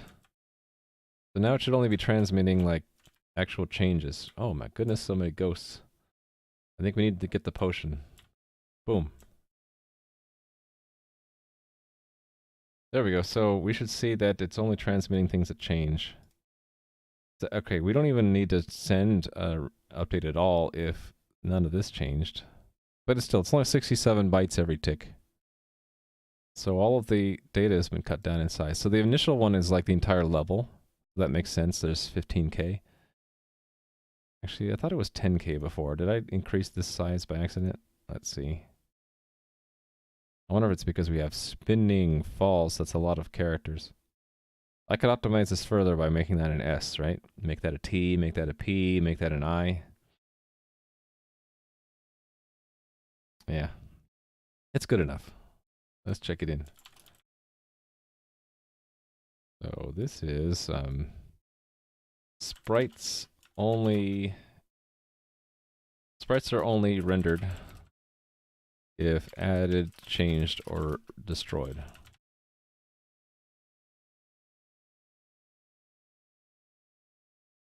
Did Rally Monkey ever? No, you never sent the error. What's the error, Rally Monkey? Not if you prototype optimization. Yeah, I just wanted to do that. I think I'm pretty much done. It's 2 o'clock. I should just wrap things up right now, right? This was I didn't like how this ended up cross-cutting a lot of systems. It cut 5 systems just to add this dirty and destroyed flag. I'll have to study that later and come up with what would have been a better way to do that. So add dirty destroyed flags to tile. So really the whole point was optimize that client bandwidth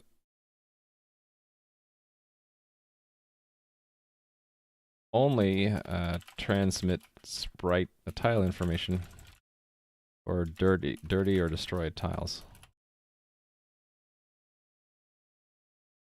All right.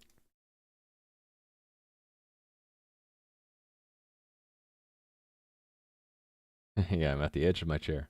Literally. No.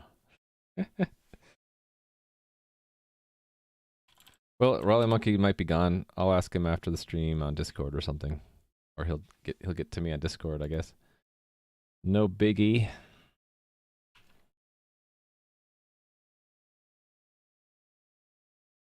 One more playthrough. See if I can collect it all without getting hit. Actually, I can maximize my score by just sitting here waiting for all the ghosts and killing them all. Right? Get some extra points from killing the generator. Whoops, don't let him kill me. There we go. Yay. I win! Okay, I hope you guys enjoyed the stream today. I'll be back tomorrow. I'm not sure. I probably will not be prototyping this anymore. Probably go back to doing some tasks on my main game. So, tomorrow morning at 10 a.m. Oh, morning for me. 10 a.m. Pacific to 2 p.m. In the meantime, here's my Discord link. I send an announcement right before I stream usually, and also the I update this today link. I have a page for every day that I have planned, so tonight I'll be making plan for 119. You'll get to see what I've decided to do tomorrow and all of that. So yeah, this is an interesting prototype. So probably what I'll do for now is to make some builds of it and make it downloadable. Probably through the GitHub. I have to figure out how to do that so that people can download the backend already built and the front end files already assembled, so you can play it yourself. Boss enemy win, yeah. So I'll get that, and then yeah, I'll see about maybe hosting this on the same AWS that I put the real game on as sort of a mini game. So yeah, I'm gonna go see who could we raid. Anyone that you guys think we should raid? Yeah, see ya, the Epic Unknown.